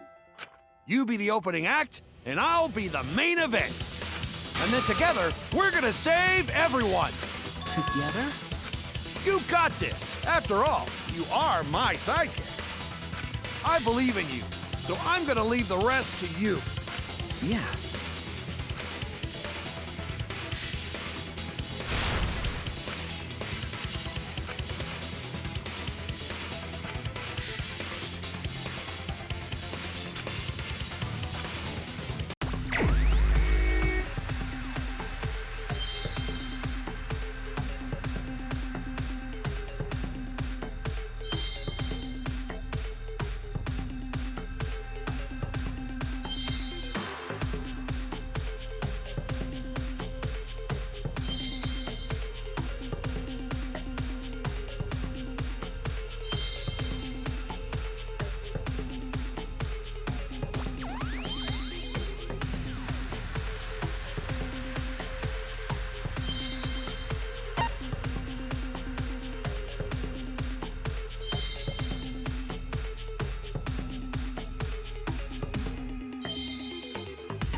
used something like a ropeway to move the body. A ropeway, huh? Are you sure about that? Wow, you got brain damage or something?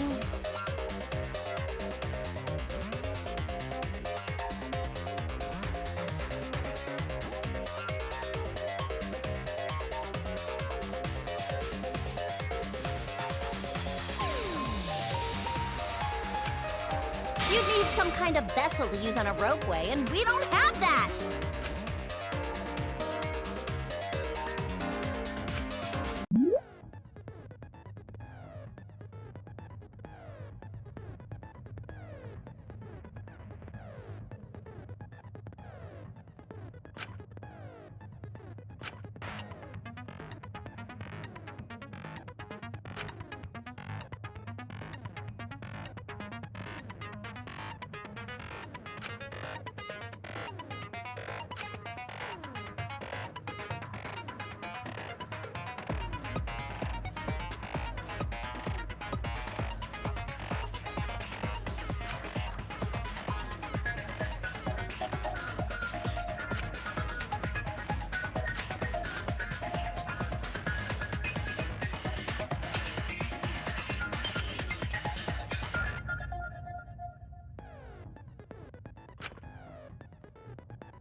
I see it!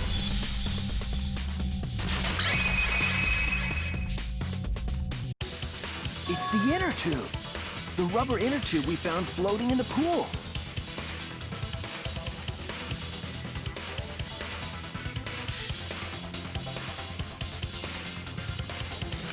The inner tube?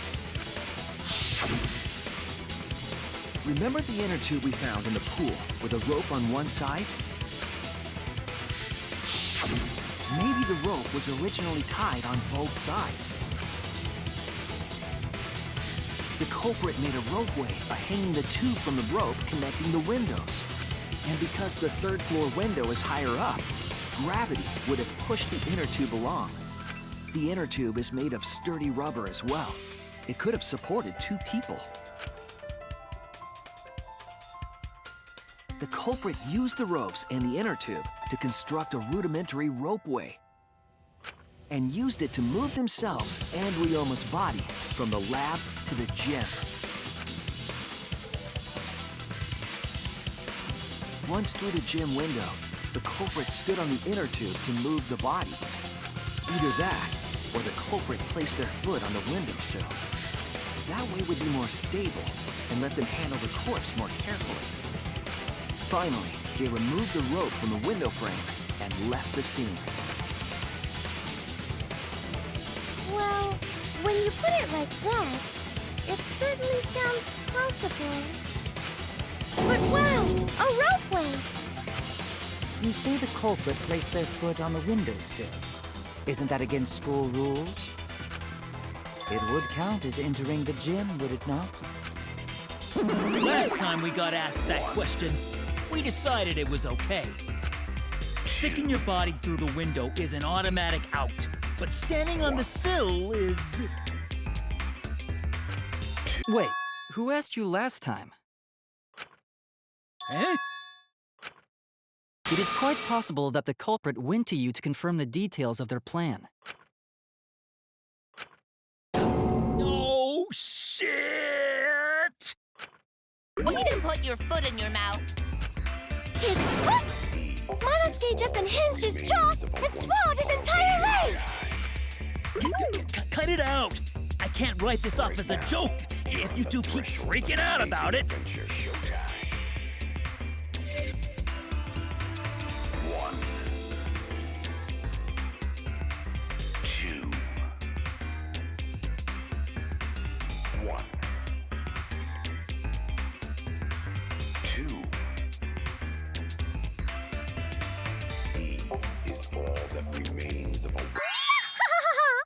Then your little slip-up is actually the truth! Pops? Uh-oh! Daddy's mad at you now! Yeah? Don't look at me. This is what you get for acting like a big shot all the time. Stop. Do not bully Monosuke. Huh? No more blaming each other. Everybody makes mistakes. I want us all to get along.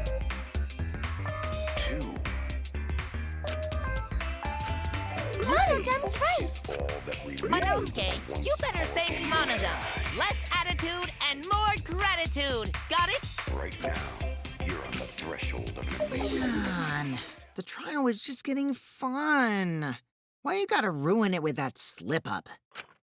But I guess now we know Shuichi's logic is right on the money. So Culprit really used ropeway to move body? Yeah, they used the ropeway to move with the body from window to window. Ropeway murder? Some crazy-ass shit! But if the mechanism was that complicated, wouldn't it be hard to put it all away? Not necessarily.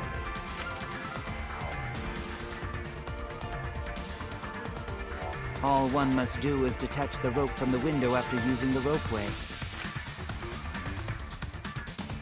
Then, after returning to Ryoma's lab, one could retrieve the rope from that side.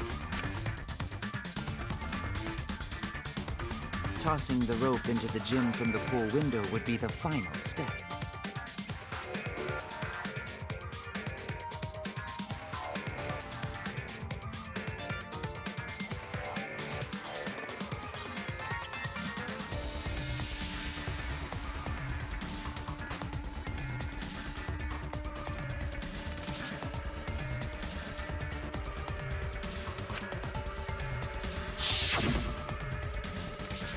I see!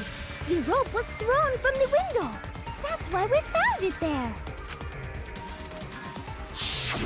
With that method, the culprit must have made numerous trips from Ryoma's lab to the pool. Which is why the crime was committed during nighttime, while we all slumbered. But if the culprit was so careful to recover the rope they used to commit the crime, why did they leave the inner tube in the pool?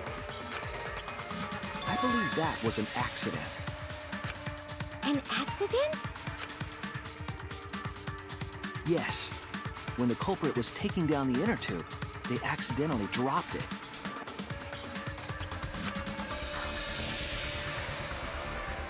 Then why did the culprit leave it in the pool?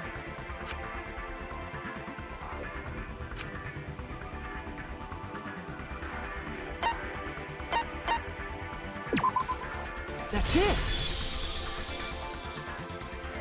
Even if they wanted to get it, they couldn't, because this took place at nighttime. I see. They couldn't get the inner tube because swimming is prohibited at nighttime. But couldn't they have used the rope to fish it out? Not necessarily. You see, the water level in that pool is so low. Even if one tried to draw in the inner tube using the rope, the steep angle the rope would be at would make it nigh impossible. It'd be different if they used a pole, but there's no way a rope would work. Even if inner tube was closer to pool edge, water's still too low to drag tube in.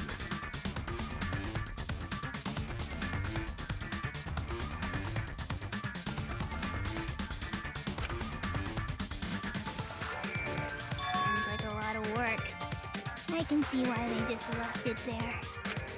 Yeah, it would take too long. And they would have been busted if someone saw them. Ha! What kind of clumsy dipshit drops an inner tube and can't retrieve it? Let me tell you, this culprit's a real fucking amateur. No, actually. Save for that one mistake. This was the perfect crime. If Maki had never met up with Ryoma at nighttime, it might have been the end for us. Though I still don't know if Maki is telling the truth or not. Personally, I find this culprit frighteningly thorough. Such a bold, beautiful plan. I never even imagined there was a ropeway. Oh, respect begins to bloom in my heart for this wonderfully cruel culprit. What are you, stupid? Don't respect the culprit.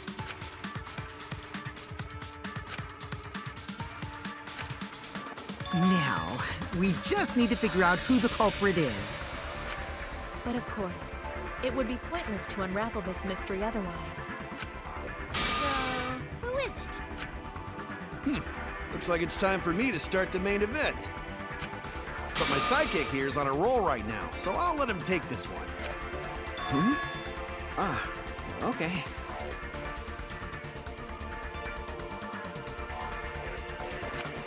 You're just pushing everything onto Shuichi because you don't know yourself.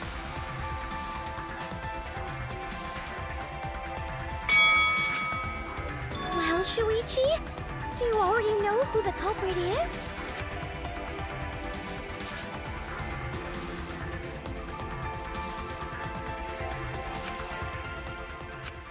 Hey, Shuichi, are you hesitating again? Come on, man, there's no need for that. Like I said, you're my sidekick. I take responsibility for any mistakes my sidekick makes. So use those skills of yours I believe in to shove the truth down their throats. You believe in my detective skills?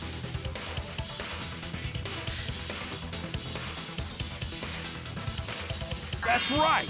I'm gonna leave it all to you, Shuichi!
It has to be you! There's one more thing I still have to confirm. But Kirumi is the prime suspect.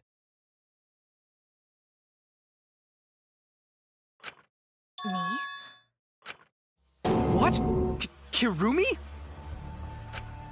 Oh, so Kirumi is the culprit. That is not yet a certainty. Let us hear her testimony first. Is this true, Kirumi? I cannot believe you would suspect me. If that is the case, then I will have to deny it. I will not let you make the wrong choice. The wrong choice? If you do believe it is me, are you prepared to stand by that decision? I will refute your accusations with all my might, for everyone's sake.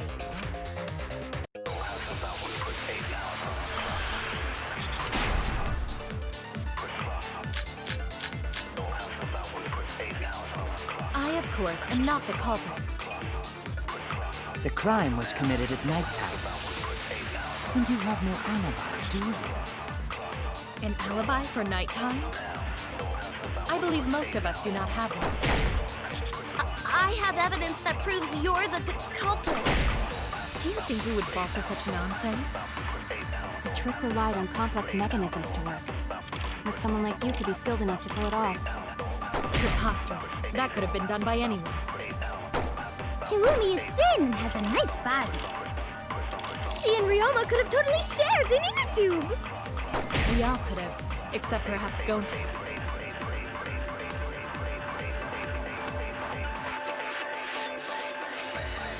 I have The crime was committed at nighttime. And you have no alibi, do you? An alibi for nighttime? I believe most of us do not have one. I have evidence that proves you're the culprit. Do you think we would fall for such nonsense? The trick relied on complex mechanisms to work. But someone like you could be skilled enough to pull it off. Preposterous. That could have been done by anyone. That's wrong!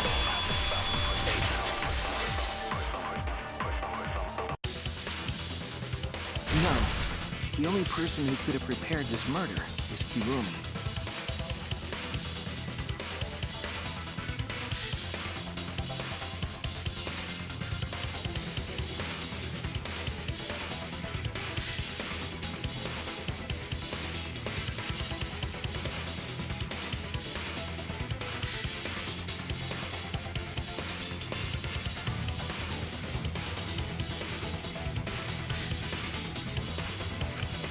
Well, the preparations in the gym in any case.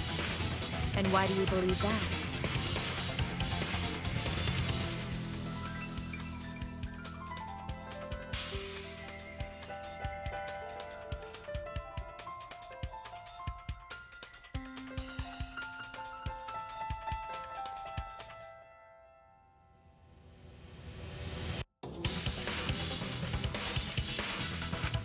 Before the culprit could put the body into the tank, several steps needed to be taken. Like tying the rope to the gym window and putting a partition in the piranha tank.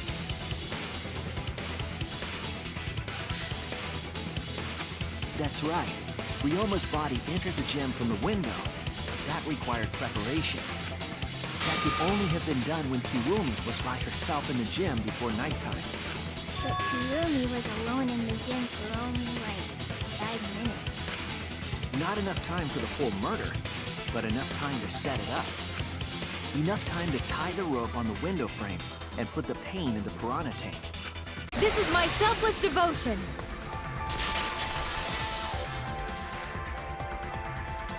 While I do understand where you are coming from, I assure you this is just a part of your petty imagination. An empty theory created from nihilism.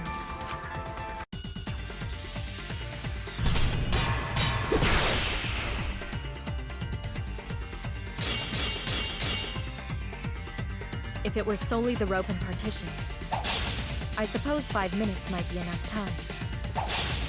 I accept that. However, the crux of your argument is not but a guess. You continue to force the facts to conform to your misguided narrative. When you consider that the crux of your argument is faulty, your entire case falls apart. What do you mean by crux of the argument? How is it just a guess? I am referring to the rope.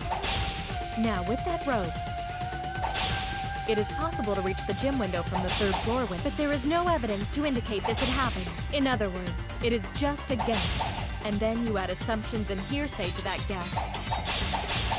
It is nothing more than deception.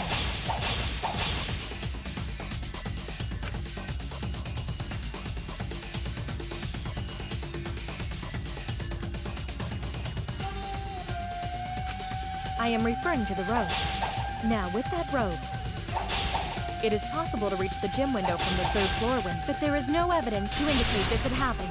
I'll cut through your words!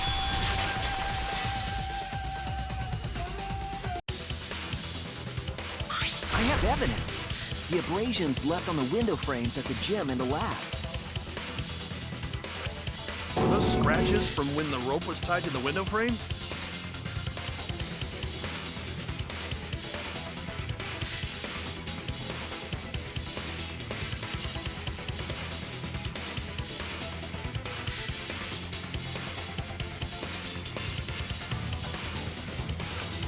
Just tying the rope to the frame wouldn't cause so much damage. The rope that was tied to the frames must have been weighed down significantly. The frames didn't break, but they were left with distinct marks. Those scratches are proof that you used a rope to carry the body to the windowsill. Oh? What's wrong, Kirumi? What's wrong? What's wrong? What's wrong? Hey, what's wrong? Hey, hey, hey, hey! Is Kirumi quiet because that's what happened? Please answer us, Kirumi. Shuichi is doing this for your sake. If it is for my sake, then it would be much easier to forfeit. But I cannot allow that, because I must do this for everyone! I have a duty and a responsibility. I must serve everyone and protect them. So I refuse to surrender. They won't forgive me if I do.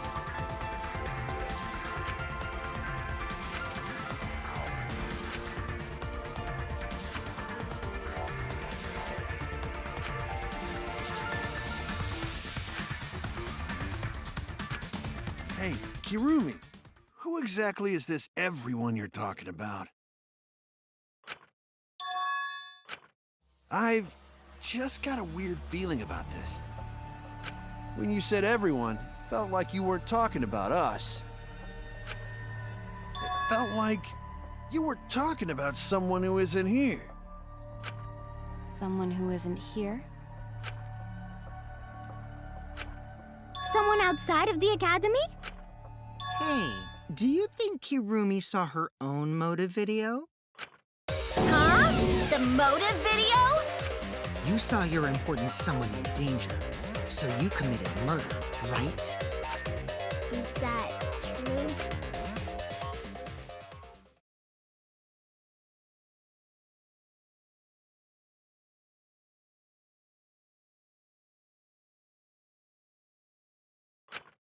I am so sorry for making such a mess. Because of that, I made all of you assume something unnecessary. Unnecessary? You saying I'm wrong? This everyone you're talking about? It is all of you, of course. Really? Do you swear to Atua? Yes, really. So please believe me, I am not the culprit. I do not care what becomes of me, but I will not allow any of you to die. Because I made a promise to Kaede.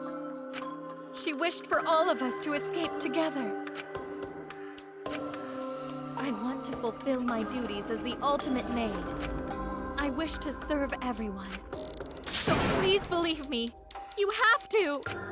Kirumi! Are we totally sure Kirumi's the culprit? Maybe it's someone else. Are we sure Kokichi isn't the culprit? How rude. Gonta just can't believe Kirumi would kill Ryuma. Kirumi's breakfasts were the best. She always treated us so well. She really is like a mom.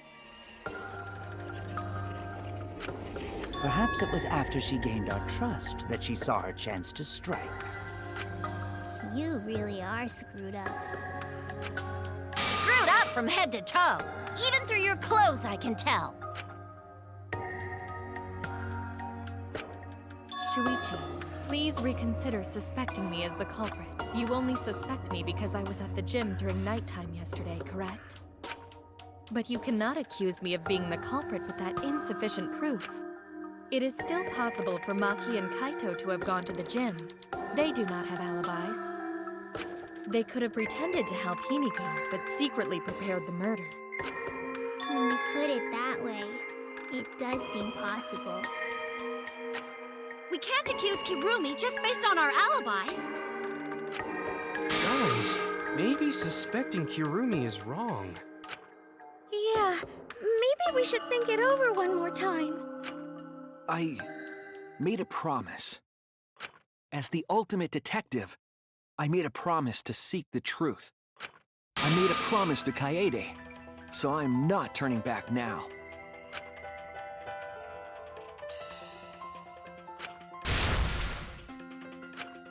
So you still believe I am the culprit? But there is no evidence to indicate that I am— No, there is. I have proof that you're the culprit. I realized it when we determined that the rope weight was used to move the body. If it was indeed Kirumi who moved the body with a makeshift rope weight, then the final clue falls into place.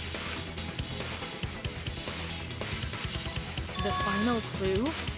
The damning evidence that proves Kirumi is the culprit.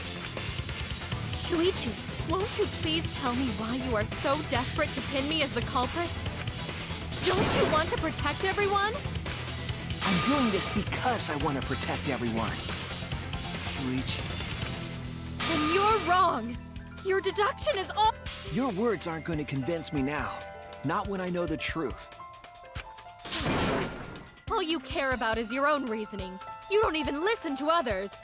I can't bet everyone's lives on a deduction made by a self-righteous brat. You can't save anyone!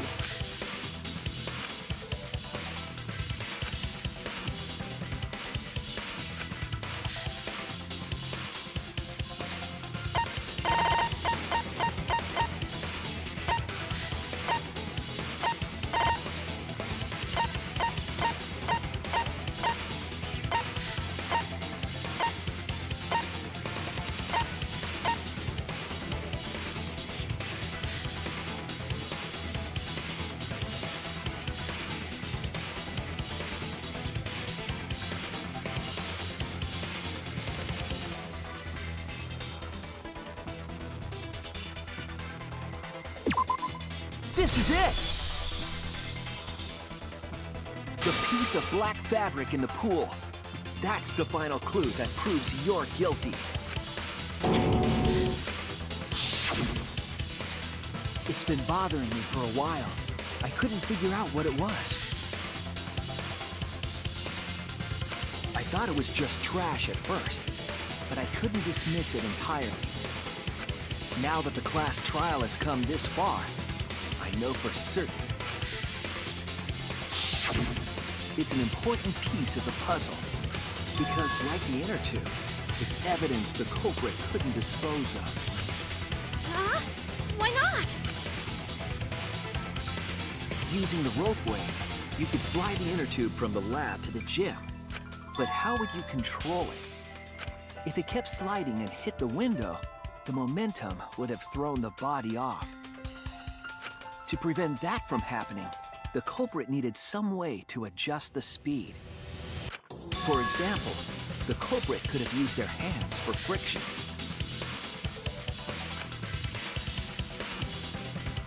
Yeah, so what?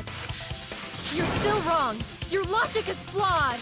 Kirumi, why are you becoming increasingly erratic?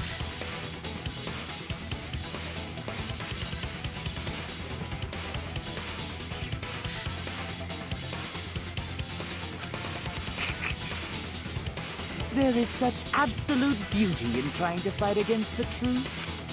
What? Truth? That black cloth is just trash! You can't prove I'm the culprit with just that! No, it's not just trash. It's proof that you're the culprit.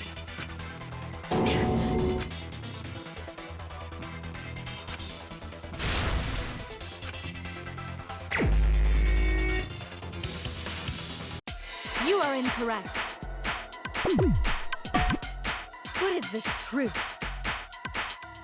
That is just your empty deduction. You continue to confuse everyone. You are incorrect. What is this truth? That is just your empty deduction. In this class trial, everyone's life is at stake. Because of your self-righteous truth, everyone might die. In this class trial, everyone's life is at stake. Because of your self-righteous truth, everyone might die. In this class trial, everyone's life is at stake. I completely understand your reasoning, but I will never accept it. It seems you wish to pin me as the culprit. You do not have any evidence. You are only providing us with speculation. We only wish to protect everyone. Why must you interfere? I completely understand your reasoning, but I will never accept it. It seems you wish to pin me as the culprit. You do not have any evidence. You are only providing us with speculation. We only wish to protect everyone. Why must you interfere? I completely understand your reasoning, but I will never accept it.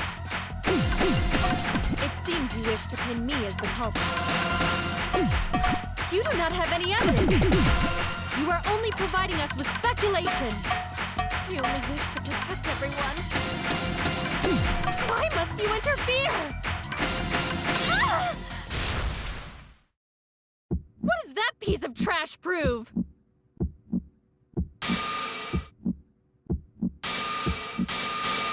It ends here!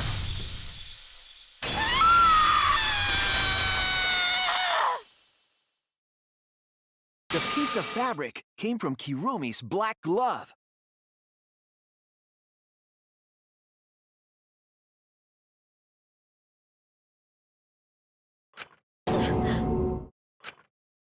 Kirumi's glove?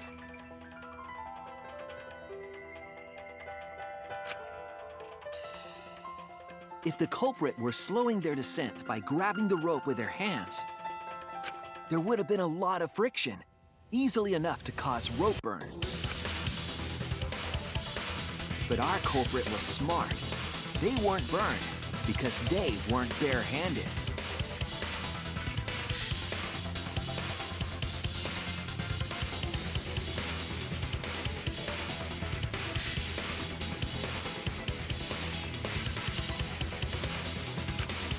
Yeah, the culprit had gloves on. One got all torn up from the friction and... It fell into pool?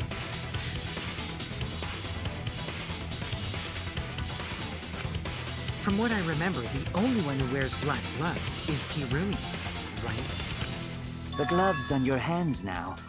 I take it they're from your dorm? The extra uniforms in our rooms are made of the same material we're wearing now. We can test my theory by comparing the fabric scrap with your glove. Well, Kirumi, will you allow us to compare the black fabric we found in the pool with your gloves? Huh? What's the matter? Why are you sweating so much? What's wrong?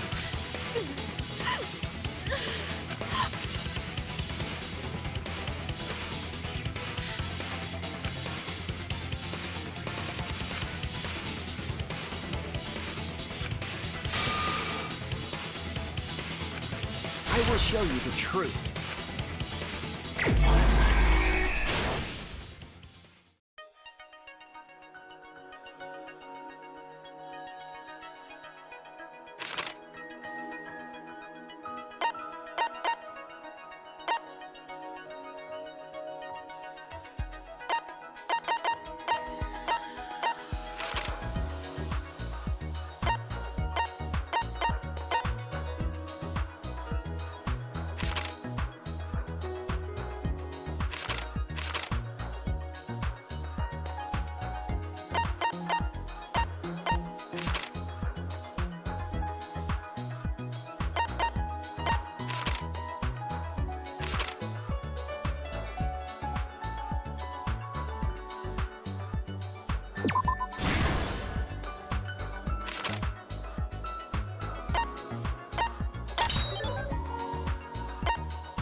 This is the truth of the case!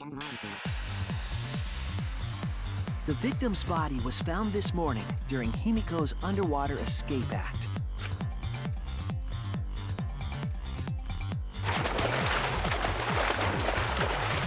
When we saw the piranhas in the tank, we thought that Himiko's escape failed. Of course, it was all part of the act. Himiko's escape went perfectly. But when Angie opened the curtain in front of the tank, we saw Ryoma with piranhas swarming around him.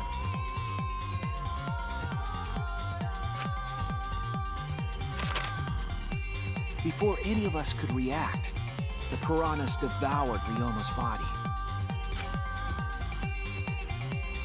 And all that was left were his bones and the handcuffs he was wearing. That horrifying sight was the finishing touch on the culprit's own twisted magic trick.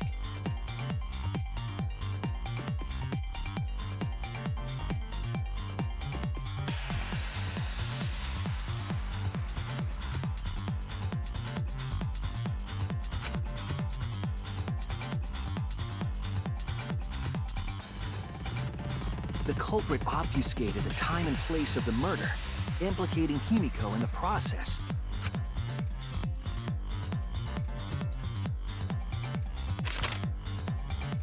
In truth, the crime began last night, around 8:55 p.m.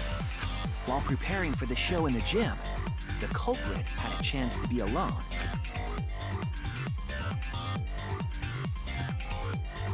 It was then that the culprit used the ladder to reach the piranha tank and removed the glass lid to put inside the tank.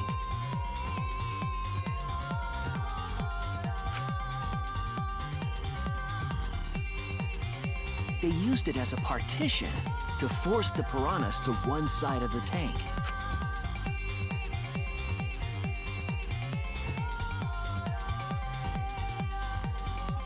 Next, the culprit took the rope from the stage wing in the gym.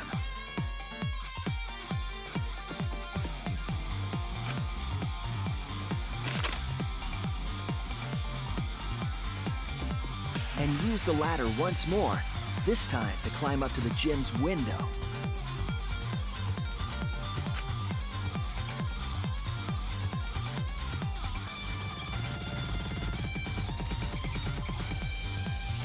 Once there, they opened the window and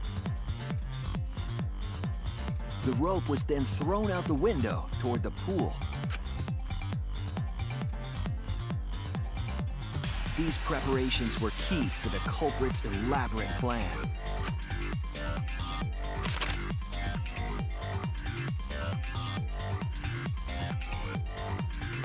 At nighttime, past midnight, the culprit asked Ryoma to meet at his lab.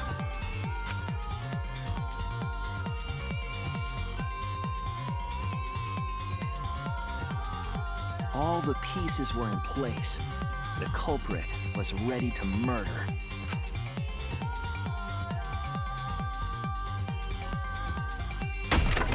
First, the culprit knocked Ryoma out, probably striking him from behind.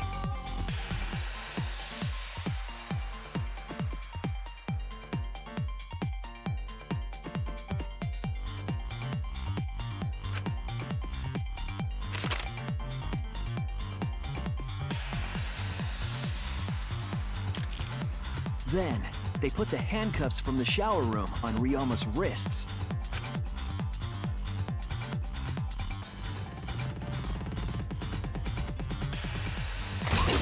And shoved his head into the sink filled with water.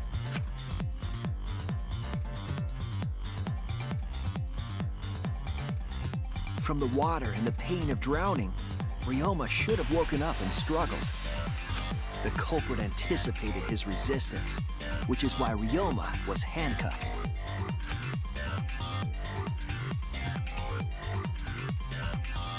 The struggle left scrapes on the cuffs and sink, but in the end, Ryoma succumbed. Ryoma was dead, but the culprit's plan had only just begun.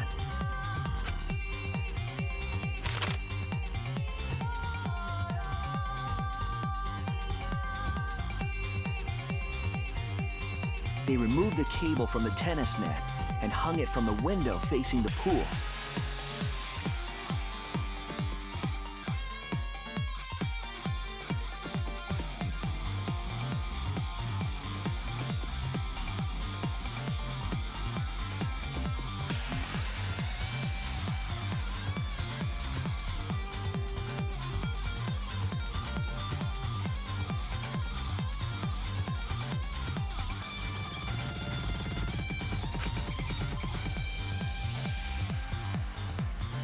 And then, at the pool, they connected the wire and the rope from the gym window. They returned to the lab after picking up one last thing.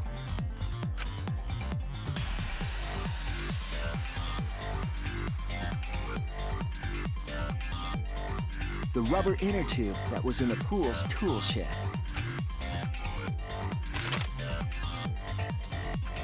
Once back in the lab, the culprit pulled the cable, bringing up the rope.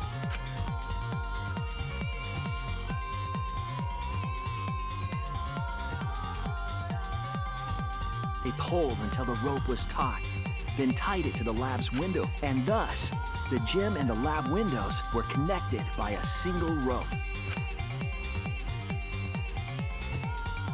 After making a hanger of sorts with another length of rope tied to the inner tube, they hung the inner tube on the rope connecting the windows.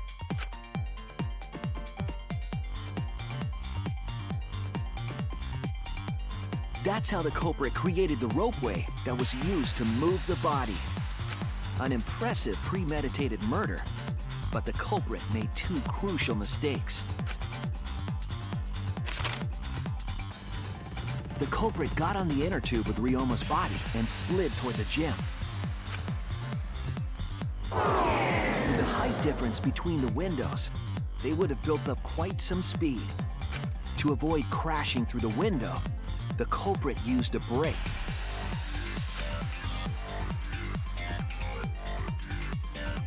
They used their own hand to grip the rope and slow down. That would have caused significant rope burn had the culprit not been wearing gloves.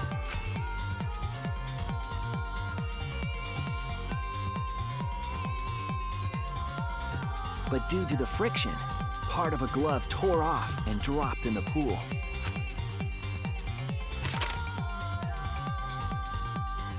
Regardless, the culprit reached the window and put Ryoma's body into the piranha tank.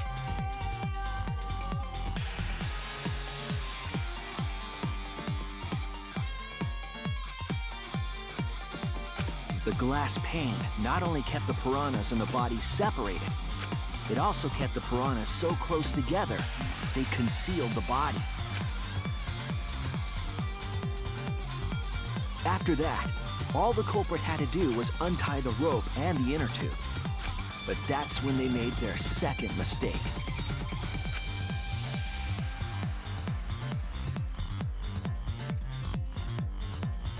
One end of the rope came loose, and the inner tube dropped into the pool.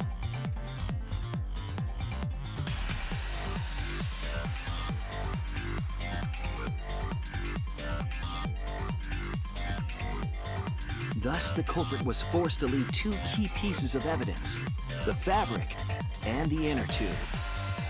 They couldn't retrieve the evidence because of the rule against swimming at nighttime.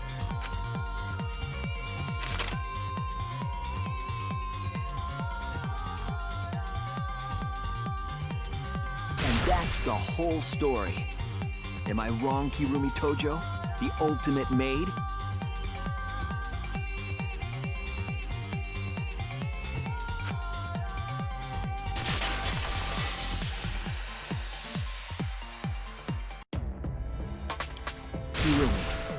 That's the conclusion I reached. Do you have any objections? This is very, very unfortunate, Shuichi. My pride as a maid demands that I fulfill every request that I receive. But to end like this... Does that mean you admit it? Kirumi. Why use your own gloves, though? The warehouse should have had plenty. There weren't any. Obviously, she would have used them if they were available. Jeez, Monokuma provided everything but the gloves. That's pretty sadistic. But thanks to him, at least the game became way more interesting. So, it's decided. This case was decided the moment someone, who shall not be named, opened their big mouth.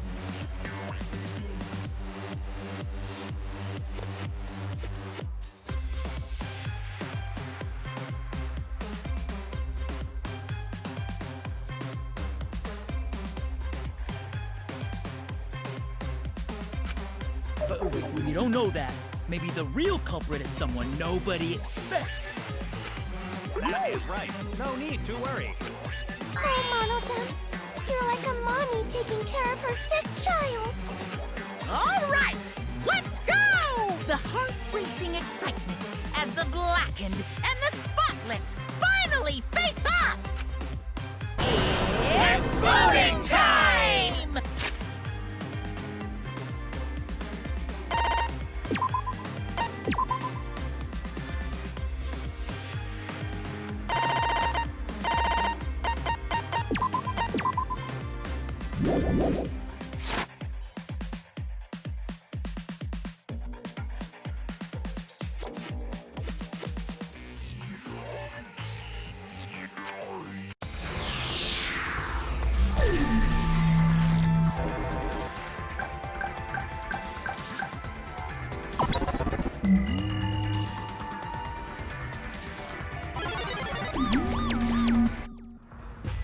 Now then, it seems the voting has finished. Let's see the result.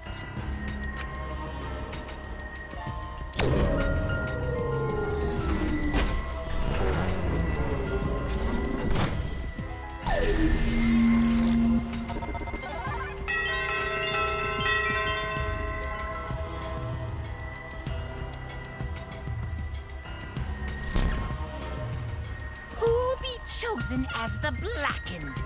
Will you make the right choice or the dreadfully wrong one?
Oh my!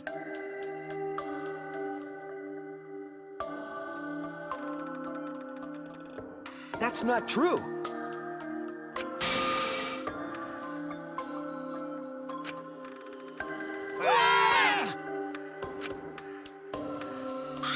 Thank goodness.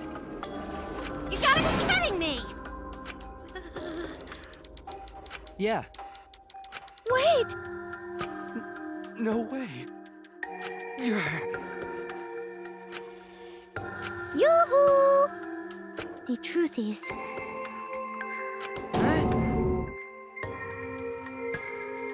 Hey! Damn it.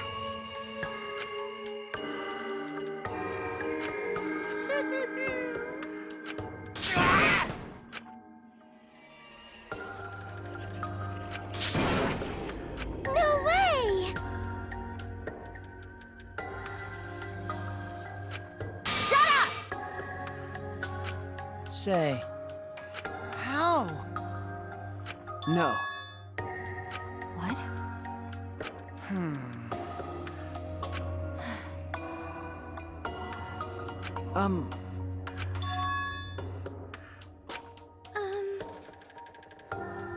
Um,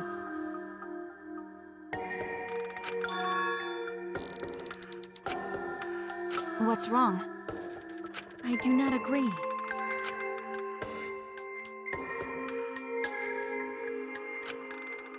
Damn. Please! Understood. I shall take that request. Well, you know. Yes, that is correct.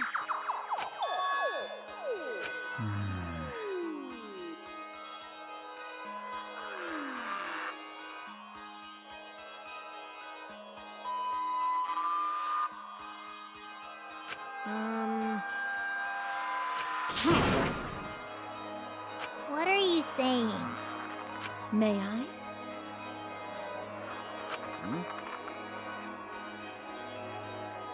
hey! Huh? Yes. The fuck's going on? Huh?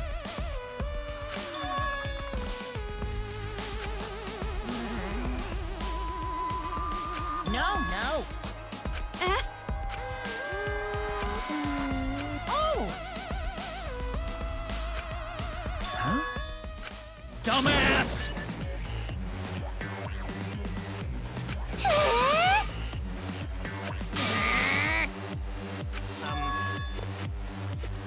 Yeah? I'm sorry. No. Okay. Yeah? Yeah! Daddy! Hey, Father! Hey, What? You stupid!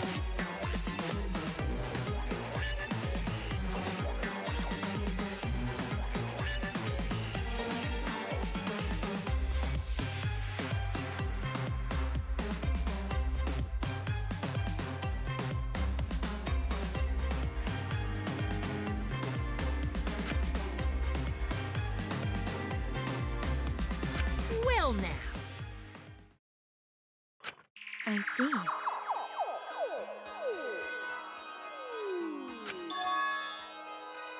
Oh, I see. Hey!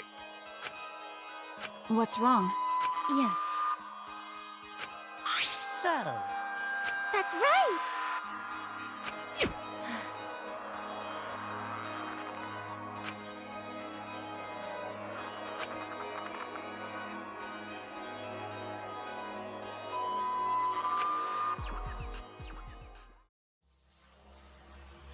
all right!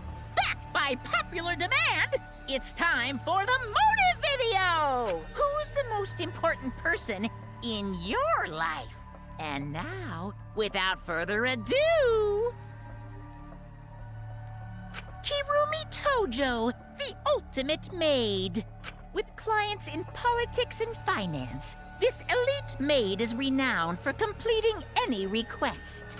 One fateful day, she was suddenly summoned by one of her most influential clients, the Prime Minister.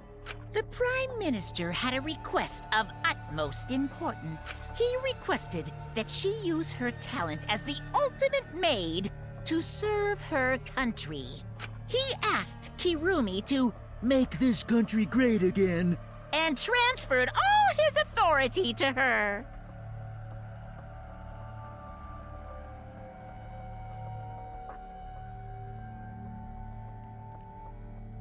No one suspected that the Prime Minister's new secretary was secretly running the country. And over time, she became the de facto Prime Minister. Only Kirumi could save the country from impending doom.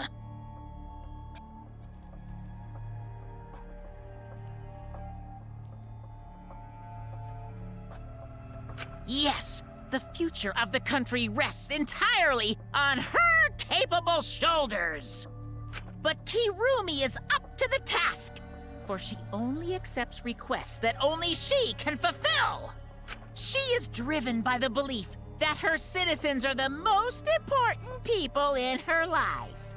Oh, and while we're on the subject of those important people, an unfortunate event will soon befall those vermin and sheeple.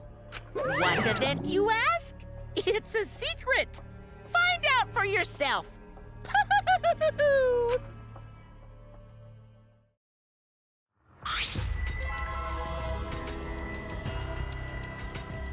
Huh? What? Yes.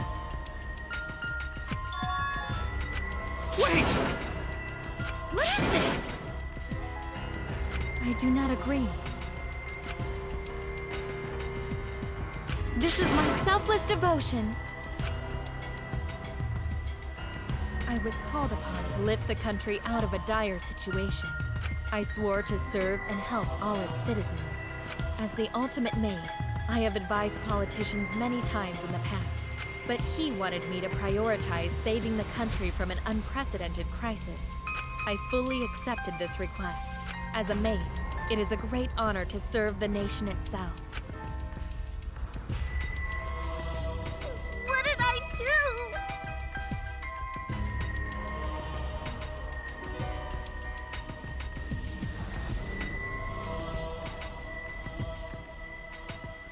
I see.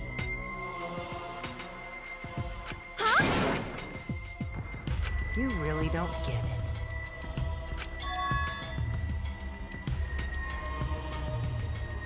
This conversation is going nowhere. How rude! I see. Incredible. But Actually, Yoo-hoo!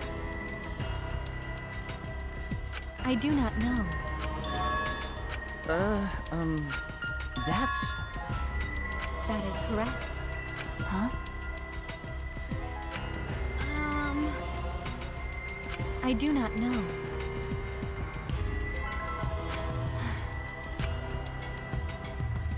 This is my selfless devotion. My apologies. If so... but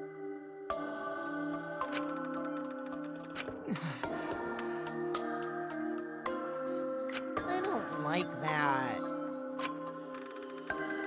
Why? wait!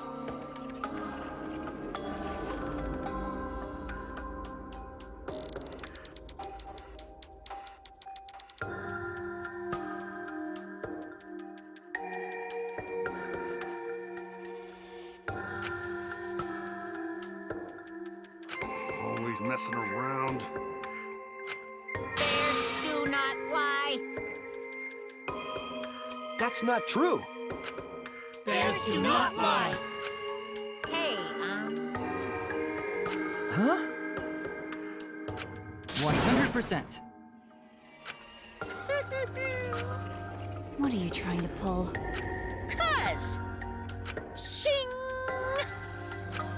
Yo! Shut up! Oh? Dang it! Oh, I see. That is... Huh? Weird!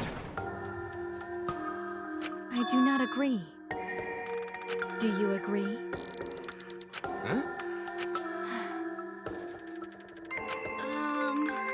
That is...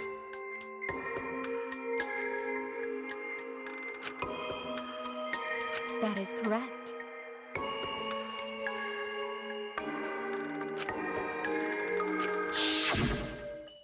Got it. You're...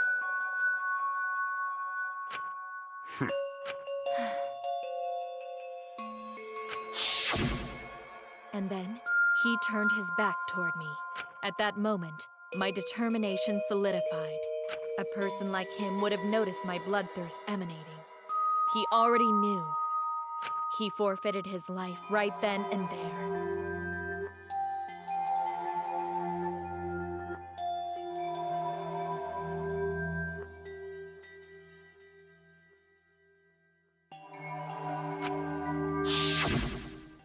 That is correct.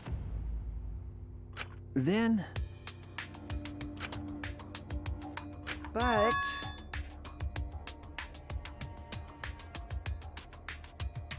What? Because...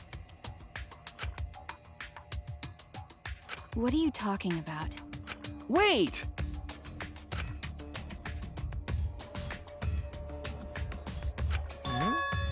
Huh? Well, you know... I told you.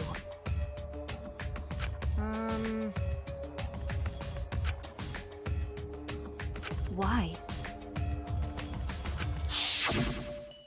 What? Yeah. But Hey, no. Jeez. In other words, please. that's true. Well, you know... Hey! Ah... Huh? Okie dokie!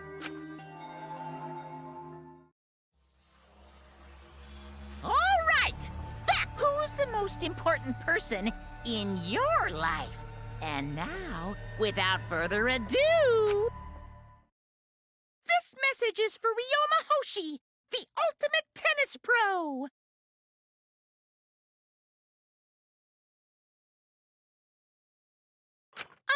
Unfortunately, there is no one in the world who is important to you. I'm so sorry. Really, I am.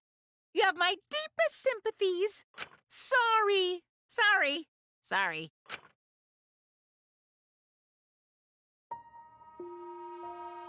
Always messing around.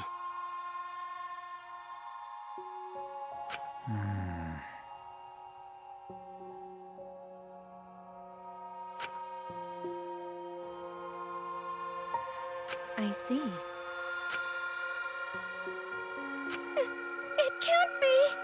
Damn. But... Because... Yes. For everyone.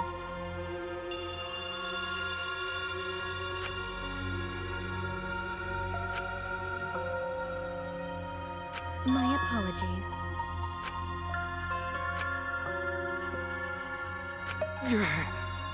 You need something? Hey! Huh? Gonta...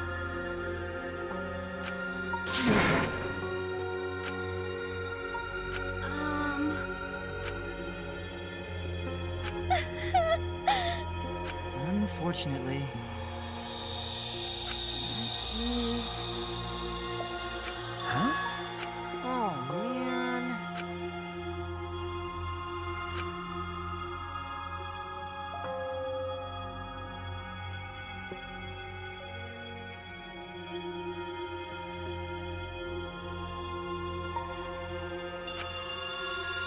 Shuichi! Huh? Hey! All right!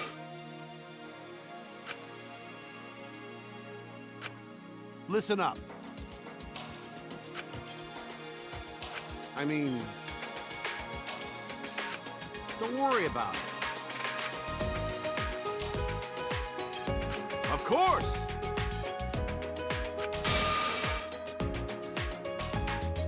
Jeez. But... So divine!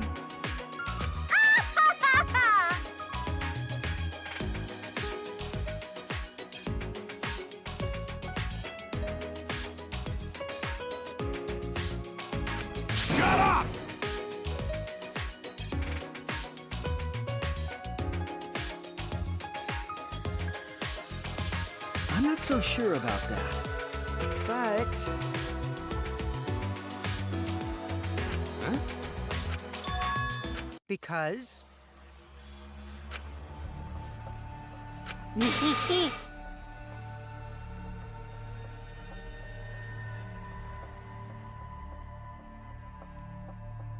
Huh?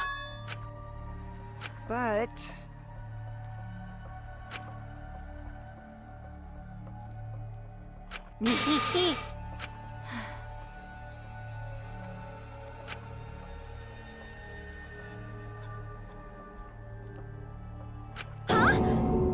You mean? Really? Cut it out. That is correct.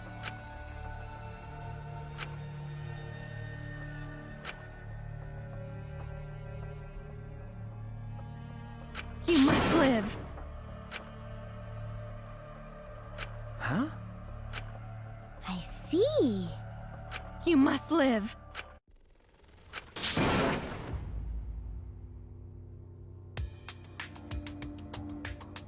I will survive!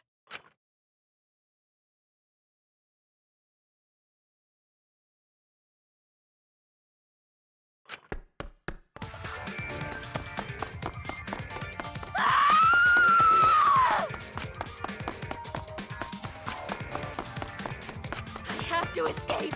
I won't die here!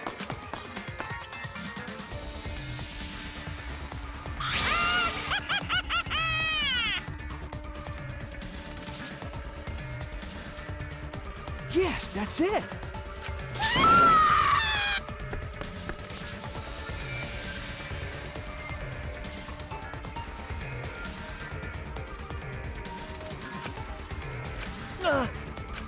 Damn it! Please run! Hurry! Damn. Hey,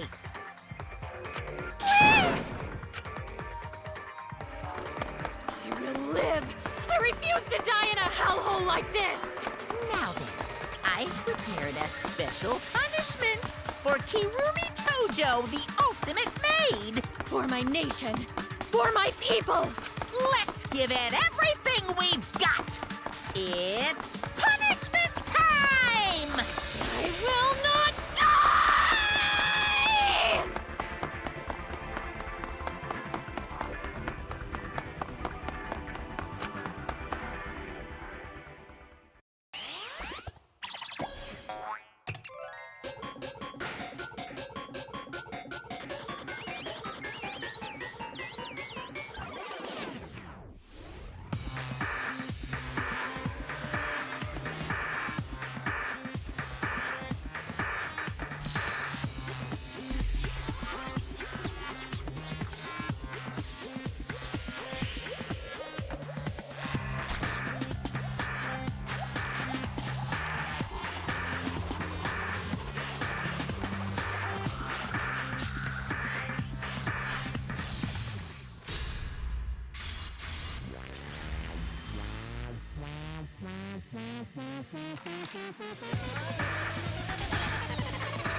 Really? It's okay.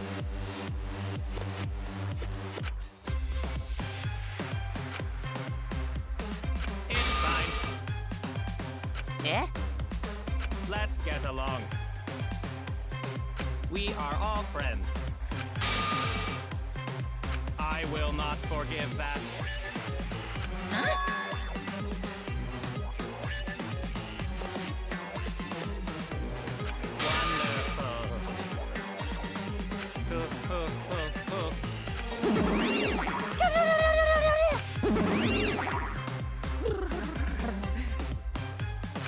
That's nice. They're so cute.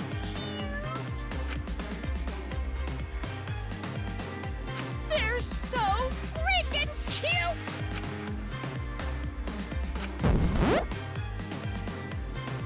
How horrible!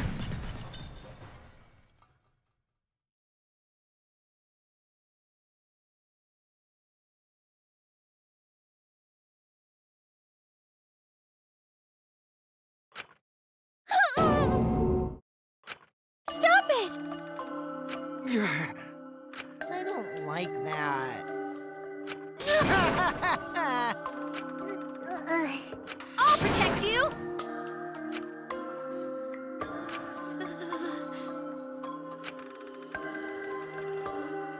Come on, come on! 'Cause Atua says so.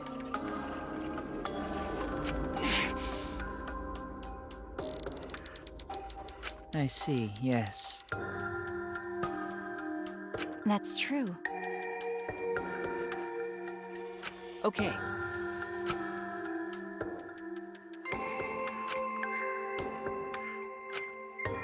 Hey! Of course! However...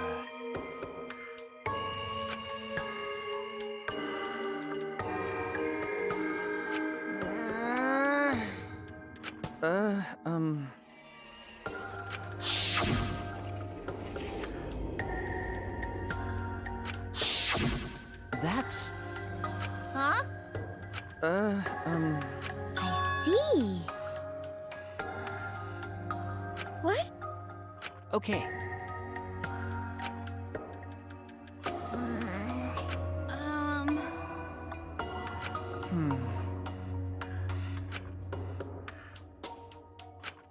Okay. Yeah. Oh, dear.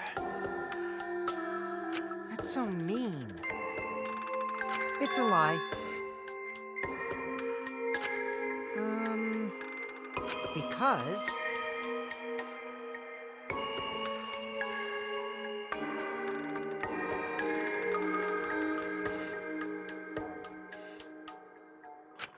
You're right. That's right.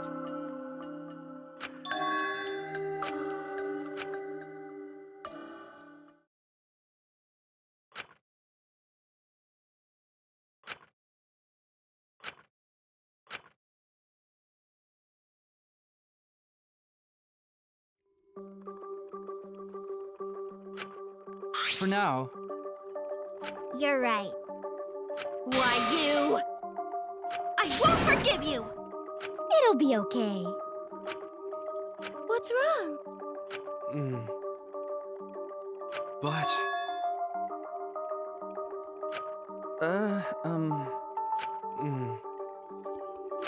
Why? Hey, so... Okay. Hey! Huh?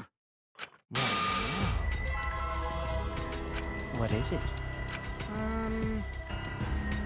You get it? Huh?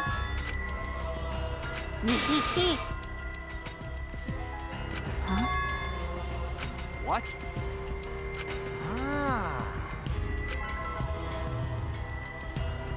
Well, you know. Huh?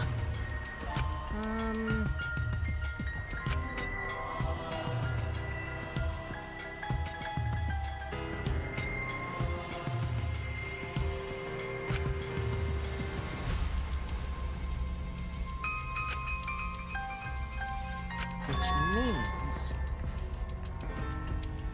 Hold on!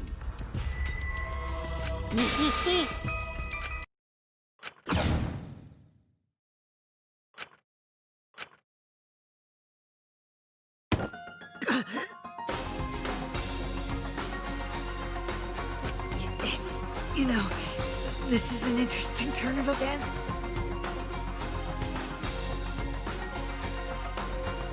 I suppose so. Would you really kill me in front of everyone? Hey, Maki, what the hell's going on? Yeah, you can probably snap my neck like a twig right now. That's not your style. You would rather kill from the shadows. Right, Miss Ultimate Assassin?